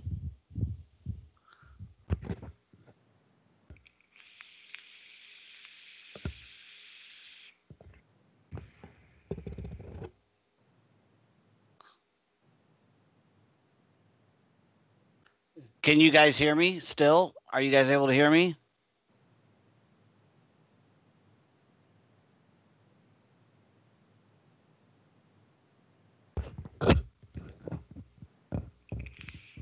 Oh, crazy. Okay. Well, I thought you guys couldn't hear me.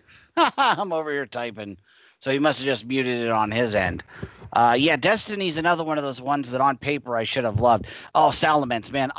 My neighbor played Borderlands 2, so we would play together, and we played so much. I mean, once I got to 72 and then OP8, and then I was just farming legendaries over and over and over again. I wanted to have everything.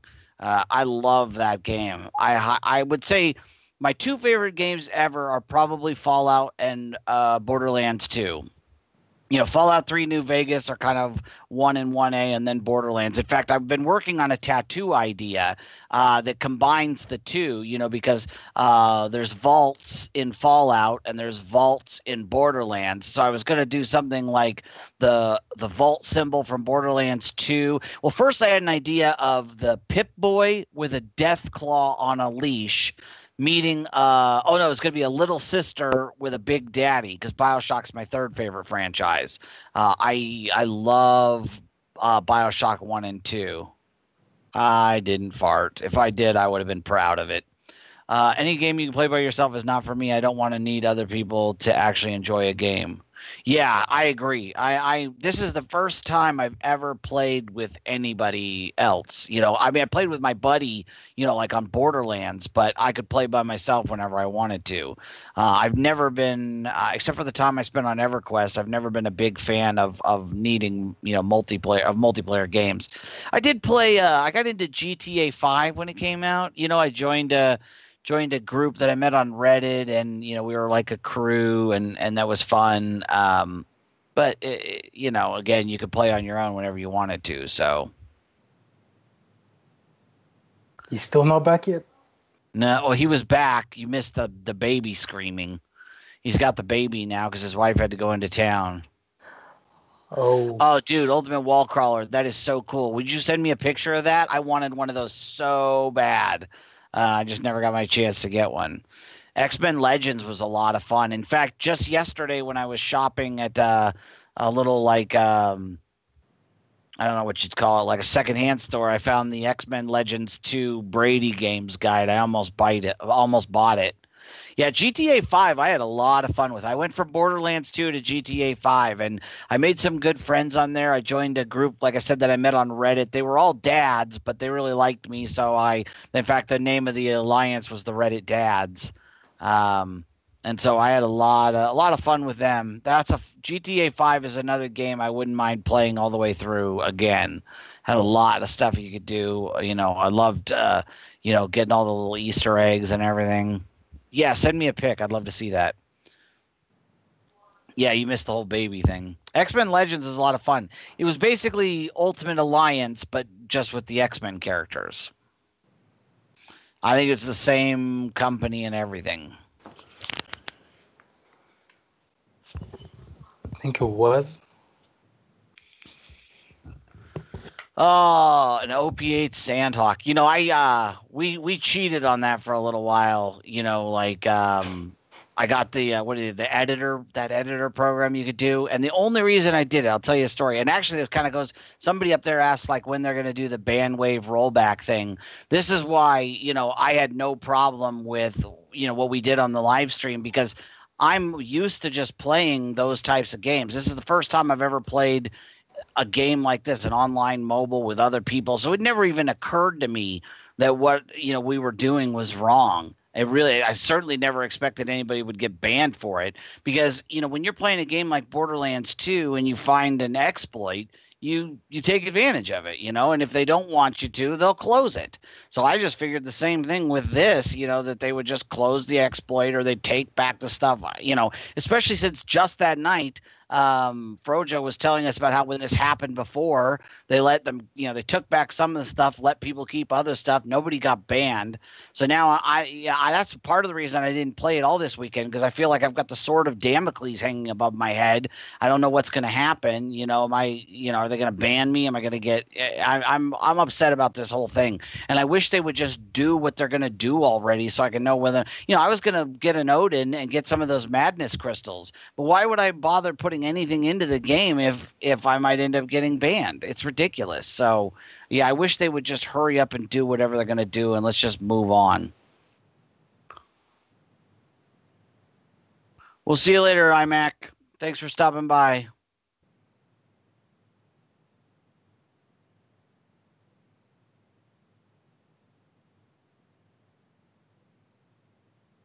You still there, Chid?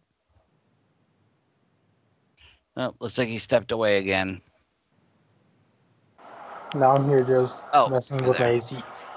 What's up? Oh, okay. Oh, it's Marcus Rice was saying he wants your autograph. I played. Go ahead. That's it. Your turn. Yeah, Salamence. I was gonna say I've never been a big exploiter in games because it takes a lot of the fun out of it for me. But I did. What happened was I was playing Borderlands 2, super into it. I was like level 57. This was on my first playthrough. I had to go out of town with my wife. We went north. We went up to Portland, and she had to work. I was in the hotel. So I'm in the hotel. I brought my little 24-inch TV and my PS3, and I'm playing Borderlands. I'm loving life, right? I get back into the first city you come to after you beat Knuckle Dragger, and as the game is saving, the power goes out in the entire hotel. There was like a thunderstorm. So after I power everything up, I have no game. It's gone because it got corrupted because the power went out while it was saving. Like, it was just bad luck, and I didn't know anything about saving multiple. It was never anything that even entered into my mind. So there was no way I wanted to have to start from the beginning again. If it had been like after I'd beaten it a few times, I wouldn't have minded, because I ended up doing that multiple times. Start a new character, build my way up. But at the time I was, I didn't know anything about the end game content. So I ended up talking to a friend of mine, and he told me about the editor, how to brute force it and everything. And it took me a little bit of trial and error, but I was able to create a basic approximation of the character that I lost. Like, I didn't want anything new. I just wanted what was mine, what I had already earned. And so I tried to remember everything I had. I made a version of it. But then down the road, I got to thinking, oh, wow, now that I know how to do that, maybe I could give myself something else.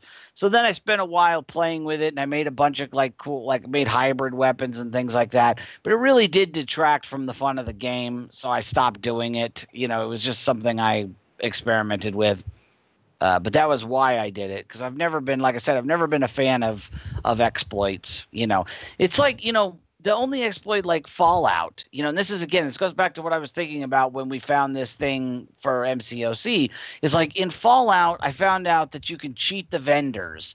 If you have two of the exact same item, you can basically like sell it to them and then buy it back. They'll buy it at the lower rate, and you can sell it to them at the higher rate, and you can basically wipe out their inventory.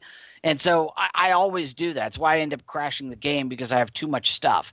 But I do it because then I never have to worry about money or ammo or anything. I always have huge stockpiles of it back in my room, because to me, that's not fun, being so limited on ammunition and guns and things like that. So I do that, but again, it doesn't break the game.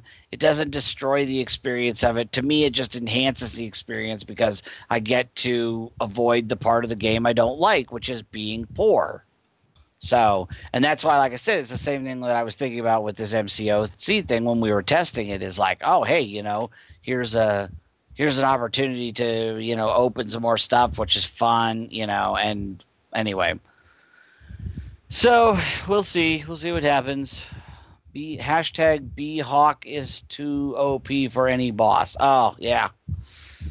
I do love the legendaries in that game, though. They're really good. Skyrim, you could go under the map in Whiterun, and there would be chests where you could take gold. Oh, wow. I didn't know that. Yeah, I played Skyrim briefly. The first time I played it, I saw a giant, and I was unaware the giants were super powerful, and I died.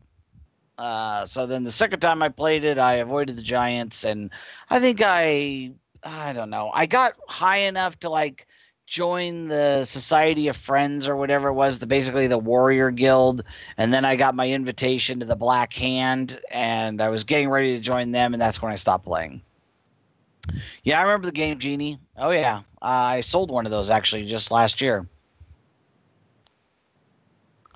Game didn't let you do the last quest. Why? Oh, I'll tell you this. Fallout 3, I discovered the hard way that you can actually earn too many experience points because I'm very oriented in making sure I take advantage of everything available. So I like create spreadsheets to keep track of how much experience I get, how many books I have to read and everything. But the first time I played it, the reason I do that is the first time I played it was I took every perk that would add more experience and more point, like your skill points and stuff. So I ended up getting to my last level up, and I was so close to being perfect, I couldn't spend the points, and you can't leave the level up screen until you spend the points, and I had nothing to spend it on because all my stats were maxed out. So I ended up basically losing that entire playthrough right near the end of the game because it would not let me leave that screen. And I couldn't even go back to any saves because I only had a couple of saves backwards, and none of them were far enough back that I wouldn't just end up in the same boat just from story missions. So my first playthrough of Fallout 3, I ended up just throwing out the window after how many, dozens and dozens and dozens of hours. Very annoying. Yeah, the companions. There we are. Thank you. Yeah, Wallcrawler, the companions, where you could be a werewolf. Yes. And I wanted to be a werewolf vampire, which I don't know if you can do. And then that was when I just quit. I think Skyrim's a good game. It just didn't have the same appeal for me. I don't know. And maybe because I got it all out of my system with Oblivion, but it just wasn't my thing.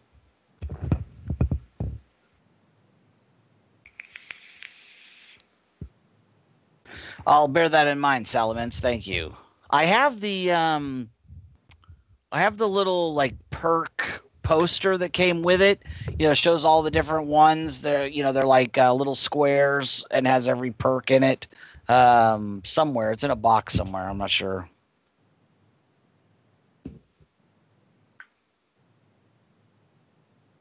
So I just got a text message from Slycem. Looks like the kid is not wanting to behave. Yeah, vampire. See, and that's the thing is I would like to get into some of those mods. Like I've heard for Fallout Vegas, there are more mods than original content. And I've seen screenshots and heard descriptions of some of them, people writing whole story missions and whole new weapons and everything. And that's part of my motivation for buying a high-end gaming computer is because I would love to do New Vegas and then get access to all that other content. That would be awesome. No, I've never played Minecraft. I've seen it played. I've got a nephew that was super into it. Again, on paper, I should like it. Another one, I tried to play Second Life because Second Life sounded awesome. I was like, oh, you can make your own stuff and sell it for real money and whatnot. And I played it for like an hour, and I said, this is stupid. Same thing with Minecraft. I just couldn't get into it. I don't know. Maybe I think the problem with Minecraft for me is there's not enough structure. Like, I don't want my games to be too structured. I don't want them to tell me everything I got to do and where I got to go. But I also need some direction. Otherwise, it's not interesting. Let's see. Salamat says, I used an exploit with that perk where I got a lot of XP through the first mission just by using that perk. It was about 2,500 XP. I got to like level 5. Oh, well, that's good to know. Awesome. Yeah, because I love that. Because I really hate the struggle at the beginning, when you got nothing and you're getting your butt kicked by rats. Like, that's just not a lot of fun for me. So I absolutely would take advantage of something like that. Boy, the more we talk about it, though, I am missing some of those games. I'm looking over at my Claptrap statue collection. I have the Claptrap Yahtzee edition, where it's like a bigger one, and then I have the mini version of it from Funko, and then I got there was like one of the exclusive variants. It's like darker colors. I wish I had gotten the one where he's got the gentleman Claptrap, where he's got the top hat and the monocle, but never got my hands on that. Or there was a gold one too. I remember not this last Christmas, but I think the Christmas before, GameStop was having specials where you could get like mystery Funko boxes, and you could get rare like gold variations. They had Claptrap and Batgirl. Those are the two I ended up with. But I am looking over my shelf. I've got like the Pip-Boy Funko version, and I've also got the kind of the taller one that came with Fallout 3. That was a lot of fun. Not seeing any chatter as it's stalled. Oh, no, there we go. I like how New Vegas gets you right into things. Yeah, I think New Vegas, in my opinion, is just so good. I mean, just everything about it. I love it. I love the cities. I love, I'm really missing it now. Plus I remember just about everything, I think. So, and then I would always get to a certain point and then save it so that I could go do all the different endings. I thought you were in MLG PvP Minecraft Pro. No, dude, I've never played I think I've played maybe an hour worth of Minecraft. I don't know where you got that. MC PvP Pytro. Yeah, I don't know where you got that, bro. I've never played it for any length of time. Made the mistake of going down the main road to Vegas and got killed by a Deathclaw. Yeah, I made that a very similar mistake. Actually, I remember the first time I went down the main track headed towards Vegas, I got jumped by Caesar's Legion. And so from there on out, every time I got to the Interstate 88 truck stop, I would be totally paranoid that they would show up. It wasn't until a while later I learned it's a random thing, and it just, because I was like, oh, Caesar's Legion, the bad guys. So I would just like kill them on sight, and then they would start jumping me, which I thought was really cool. Infamous was I played Infamous, the first one. My buddy had it on PS3, and then I don't think I finished it. I think I got about halfway through it, and then I played Infamous 2 briefly when it first came out. Again, on paper I should like it because I'm a superhero guy, and it was okay. It just wasn't enough to keep my attention. It was ironic because a lot of people like to be MC PvP masters. MC PvP. I don't know. Is that player versus player? Is that what you're talking about? Yeah, I like I love the vaults too. I love the history of the vaults. Like I just like the whole Fallout world. It's very fascinating. All the different vault experiments and the guns. My favorite gun I think is the Lincoln Repeater. It's like a lever action rifle, and it's got Lincoln's name on it. I really enjoyed that. There's a town where you run into Caesar's Legion and had a grenade launcher, so I killed them. Yeah, see, that was there's the town that Caesar's Legion runs, which has the dock that'll take you over to see Caesar, and there's slaves there. So I always try to do it in such a way where I rescue Anders, then rescue the slaves. Then I'll go back later and kill them as part of the NCR storyline. So if you want to do everything, you got to do it. Yeah, I've killed everything. The legendary Cazador, the legendary Deathclaw. The legendary Cazador, is that in the... Let's see, there's the Cazador cave where you get the rat rifle. Yeah, I played God of War, but I didn't like it. I didn't like the whole button pushing sequence thing. It just wasn't for me. Remind me, Carlos, where the legendary Cazador was, because I'm remembering the legendary Deathclaw. I know where that. It's the problem with me too is the best location in the game in Fallout New Vegas, in my opinion, is Harper's Shack. It's centrally located. It's got tons of boxes inside to store stuff. It's easy to get to. The only problem is it happens to have a family of Deathclaws that live right next door, and that cave goes into where the legendary Deathclaw is. So it's like I'm always in this position. What I tend to do now is I'll start out, I'll use the the wolf's head or whatever. It's like a house on top of a hill. I'll use that as my base briefly until I'm strong enough to have enough like mines and stuff that I could take out those death claws. Like that's my sole focus in the game in the beginning, is getting strong enough to take out those stupid death claws so that I can have my shack. It's where the blind death claw is, right behind it. Because that's the best location. But again, has been happening to the last couple times I played New Vegas. I've had to destroy all my save files because I steal so much from the vendors and collect everything I find that the game gets bogged down because there's too much junk in my inventory. Yo, you got the Galaxy News Radio glitch. That sucks. Fallout 3, in my opinion, Fallout New Vegas is a better game, but Fallout 3 has a better story. You know, the DC Wasteland is a lot of fun. The Metro, using the Metro system, it's got a creepier vibe to it. The storyline is better. They both have their own. The Silver Peak Mine, yes, I have killed that. I always take out the because there's you walk up that hill. There's one of the radio towers is there, like Charlie or Delta. You go past there. Yeah, I always take out. I do everything, man. I don't let anything slide. I try to do every mission I can. You know, I try to get the best endings for all of the companions. So I always start with Boone, you know, get him and then get his storyline out of the way where you have to defend that little area in Red Rock with the cons. Yeah, boy, God, you guys are making me want to play it again.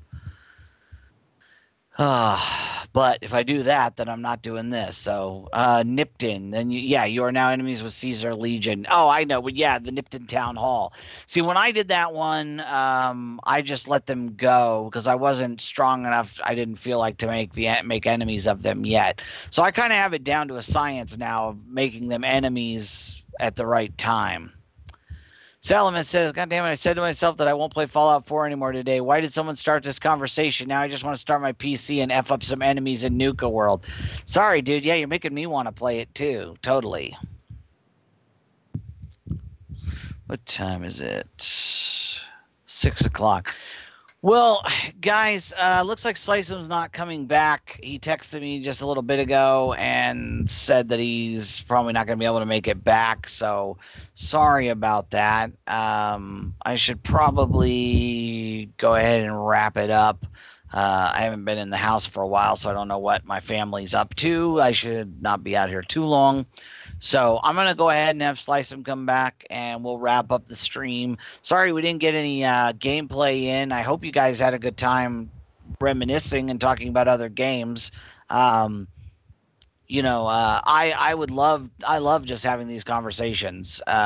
So if anybody ever wants to talk about something, maybe I'll launch my channel and we could just have it be just general gaming discussion. It's something we want to do. You know, we want to branch out at some point. I'm a PS4 guy. I got an Xbox One. I'll tell you another little story. So I got an Xbox One first because I was having surgery and I knew I was going to be home and I couldn't get a PS4. So I got an Xbox One and I played Far Cry 4 on it, which I loved. And then I didn't like the Xbox interface as much because I'd come from a PlayStation 3.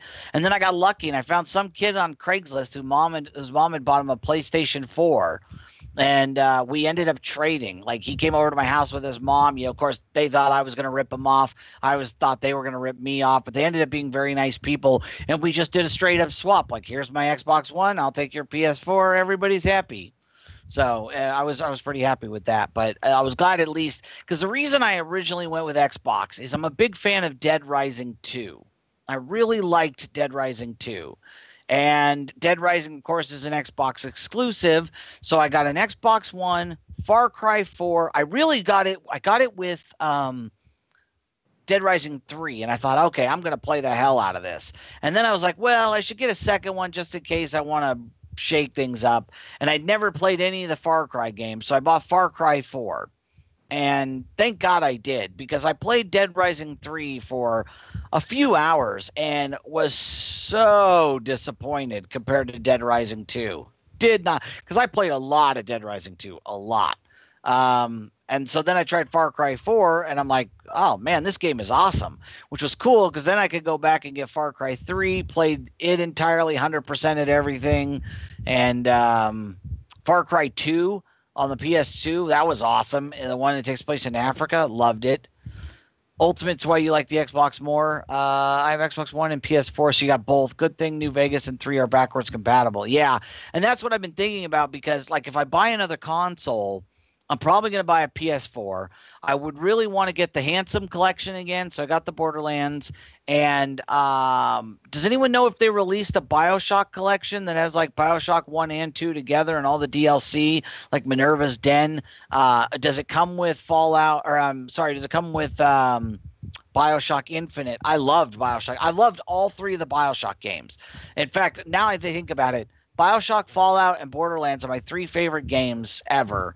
And I would say story-wise, I like Fallout the best, followed by BioShock, followed by Borderlands. Borderlands is a fun game, but the story is ancillary. It's kind of childish and humorous, and it doesn't really. But man, the BioShock games really suck me in. I've read Atlas Shrugged. I've actually read pretty much everything Ayn Rand has written. And the BioShock games, are based on Randian philosophy. And so I really enjoyed that aspect of it. I love the whole thing with Andrew Ryan. I even read the book. They did a prequel book about how Frank Fontaine came to Rapture. Fantastic. If you guys haven't played BioShock and BioShock 2, oh my God. Highly recommended. Yeah, see, that doesn't surprise me, Ultimate, that your dad played it with you because, like, Rand is before my time. She was a philosopher in the 40s and 50s, even the 30s, really. But I'm familiar with her philosophy, and so it was great seeing that played out on the screen. And the thing I like about BioShock and BioShock 2 is they're so similar yet dissimilar. They take place in the same place. They take place in Rapture, but they're totally different styles. BioShock 2 is more of a shoot 'em up, like, it's kind of wild, and BioShock 1 is more story driven. It's eerie and dark, and the guns are important, but you're really limited in your ammo. You can't just go hog wild, shooting everything, and yeah, I highly recommend both games. I think 2, they put too much emphasis. They were trying to make it into a multiplayer. They built that whole multiplayer system, which I think was poorly executed and unnecessary. But I highly enjoyed both. And then BioShock Infinite, which takes place in the clouds, was an excellent game as well. Great stories. The guy who writes those is really good. I think it's Ken Levine. You were about 8 when BioShock 2 came out. Oh, wow. Jesus. You are young. I was an adult when BioShock came out, the first one. Yeah, the DLCs. I never got to... I did the first one. There was the one that was split into 2 parts where she kind of reveals her true colors to you. I did that, but I loved the ending of Infinite. And I did the first one... I think it was, I can't remember what it was called, the first one that takes place in Rapture, which was kind of cool because you had, the BioShock Infinite mechanics and story, but you're down in Rapture. Very cool. Very cool. Yeah, that doesn't surprise me, Wallcrawler. Yeah, my dad and I played a lot. My dad and I played a lot of Nintendo together. He was the one who bought me the first Nintendo. And my dad, I think I've mentioned it before, my dad's kind of like an idiot savant when it comes to Nintendo. And I say that with all love. I love my father. He's terrible at newer games. Anything that has double joysticks, he is just horrific. But you put that man in front of a D-pad with an A and B button, and he's like Rain Man. He can do like Legend of Zelda A and B in an hour or something. Buried at Sea, that's what it was called. Good one, yeah. Yeah, he could do both A and B of Legend of Zelda. Legacy of the Wizard was another one he was great at. Metroid, the original Metroid, and Super Metroid, except for one boss fight that he always asked me to do for him just because he's old and he doesn't like dealing with it. I think it's Kraid in Super Metroid. Yeah, Buried at Sea. Those were really good. The BioShock games are just phenomenally written stories. So, all right. So we've lost it. I see 6 or 7 people. I think people are getting tired of it. Oh, you should play Infinite, Wall Crawler. It's really good. You know, the cool thing about Infinite is it's much more action oriented because you're in the clouds and you got this like arm thing that allows you to ride the rails. They've got these, you know, all the floating islands are connected by like a rail system, and you get to ride them at high rate of speed. And there's great guns, and yeah, pick up Infinite, man. You'll dig it. You'll really dig it. So, all right, I'm gonna go ahead and text Slicem and let him know that we are close to wrapping up. Let's see here. Okay, we are wrapping it up.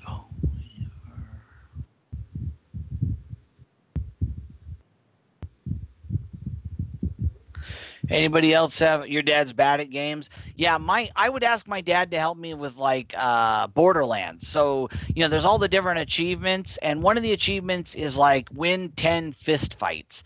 So I'd hand my dad the controller and I'd say, all you got to do is look right at me and hit the punch button once. That's it. And by the time I could get my controller and look back up, he's like walking into a wall staring up at the ceiling. Like he just can't grasp the axes and where they point and what to do with it. So he never blocks. That's funny. Yeah, so I've stopped asking my dad for help on those games, unless I just need somebody to hit a button. I haven't been on there yet. Hang on, Wall Crawler.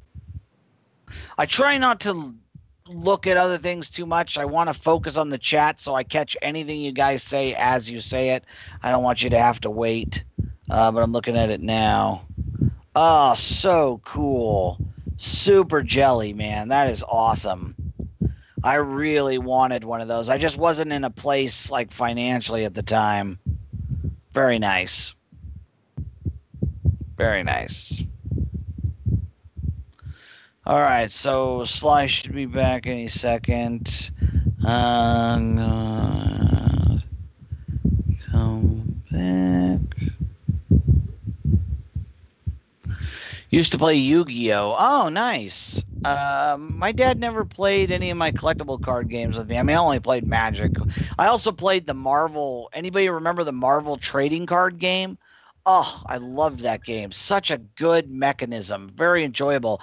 I got it on my Game Boy, and I would buy the game on my Game Boy Advance, and I would play through it like obsessively until I got 4 of every card so I could build any deck I wanted to. And then I would sell the game, and then 6 months to a year later, I'd get that urge and I'd go buy a new copy of it because I didn't want to have everything. I wanted to get everything. That's the fun, you know? Okay, Sly will be back in a couple minutes. So it's not about the having, it's about the acquiring. Which is why, hey, what's up, Quick Shot? Which is why I love games, you know, like collectible card games. And just so everybody knows, we will be streaming like normal tonight once Slicem's no longer on baby duty. How about you, Quick Shot? You got any nostalgia games you want to tell us about? We've been talking about like BioShock, Borderlands, Fallout. We've discussed some Nintendo stuff, Legacy of the Wizard. Kid Icarus is another Nintendo game I love. Funny story about Kid Icarus. Like, that game gave me all sorts of fits when I was a kid. Really hard. So I had good memories of it. You know, like, I loved the little rooms where you get the treasures and stuff. So it's on sale on the Nintendo Wii years ago. And I'm like, oh, Kid Icarus, $5. What the heck? Yeah, I'm going to get that. It's going to be awesome. And I'm going to have fun with that for days. So I get the game, and I blow through it in like 2 hours. And I was just like, God, I remember this game being a lot harder. I just realized it's because I'm an adult now, you know? So like I've got much better eye-hand coordination. It's all really easy. And I was just like, well, that was a fun couple hours. Have you ever played X-Men Origins Wolverine? No. I rarely touch movie games because they usually suck. But, well, I could see, since that movie sucked, I could see the game being better. Oh, Nick, you were a Guitar Hero guy, huh? I got into that for a little while. My brother-in-law got obsessed with that game, and I would go over to his place, and he'd be playing it all the time. Hey, what's up, Ellis? And so I was like, oh yeah, this is fun, you know, like I was playing with him, like, oh, I'm having a good time. So I went out and I bought Guitar Hero and I got the guitar and I started playing it. And then I realized it was only fun because I was playing with him and he knew what he was doing. You know, this is not something I would do in my free time. And so I got rid of it. Call of Duty, of course. Yep, everybody loves that old Call of Duty. One of the better movie games, huh? You know, Salamance, I could never get into Smash Brothers. None of them. And I had them all. I had Brawl, Melee. I had the one for the Wii U, and they just feel too just too button pushing to me. Like I didn't feel like there was any real strategy. Maybe I just didn't get it. Battlefront 2, Ellis. That was the one. I still have that for the PS2 that I have here. My best friend loves that game too. My best friend is not a gamer, has never been a gamer, but he has a PS2 and he owns Battlefront 2. Loves that game. And I'll periodically go over to his place and he's just playing it. Burnout. Oh my God. Yes. Burnout 3 Takedown. When I met my soon-to-be sister-in-law. It was this girl that was dating my brother, and I'd met several of his, girlfriends over the years, but they came up to visit us. They were living in Florida, and they came up to visit us here, and we were at a hotel, and they came and stayed at the hotel with us. And his girlfriend stayed up all night with me playing Burnout 3 Takedown. And I remember there was this one scene where we had a dump truck, and we were crashing a dump truck. And she just, I don't remember the exact context. She goes, "You blew my dump truck in half." And I laughed so hard, and that became, to this day, that's still our little joke. Like, man, that totally blew my dump truck in half. And that was I tried Burnout Vengeance. I've tried several other Burnouts, and that was the only one I could get into. He's been my best friend for 25 years, man. He was the best man at my wedding. He's always been there for me. He's very supportive, and we have a lot in common. The only thing we don't really have in common is video games. I love him. He doesn't. But we have everything else in common. And like I said, we've been friends for a long time. A lot of PS1 and computer games, Counter-Strike, Doom, Tony Hawk, Pro Skater. Yeah, we talked about Final Fantasy, my love for Final Fantasy 3 and 2. See, I didn't like Revenge, man. We talked about Tony Hawk. I was big into Tony Hawk 3. A couple other guys, Wallcrawler liked Wasteland and American Vengeance, I think it was. Or Vengeance and American Wasteland. I don't remember what they're called. Yeah, see, I just could not get into Revenge. Red Faction, I saw that, but I never actually played it. I liked Homefront, the first Homefront when it came out for the PS3. I actually did a little bit of online play with that. I rarely play online in any of those games because, again, I'm not a big people person. I don't have great fast twitch muscles when it comes to that kind of stuff. So, Stuntman Ignition, I never played that. I've seen it. Games that I should have loved but couldn't get into, Saints Row, should have been right up my alley. Couldn't get into it. Same thing with Just Cause. I should have loved that. Couldn't get it. Contest of Champions. I've heard of that one. That's the one you play on your phone, right? Yeah, I really. I think that's a good game though. You see, Salamence, I only liked Final Fantasy 2 and 3 for the Super Nintendo. Everything beyond that and everything before that, I dislike. Those were just like moments in time, and I really liked them. And I didn't like 7, 8, 9, 10, blah, blah, blah. Now, I would not consider myself a Final Fantasy fan.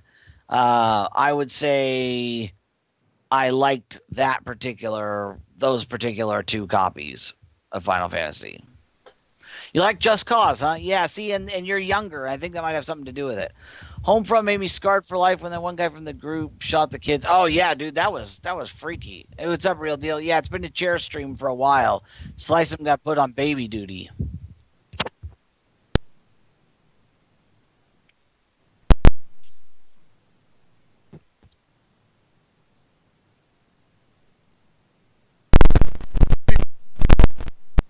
Ooh, yeah. Yeah, it sounds good to me. Arkham Asylum, great game. Arkham City, even better. So, all right, we'll see you guys in a couple hours. Take care, and, yeah, have fun. We'll see you then, everybody. Take care. Bye. Bye.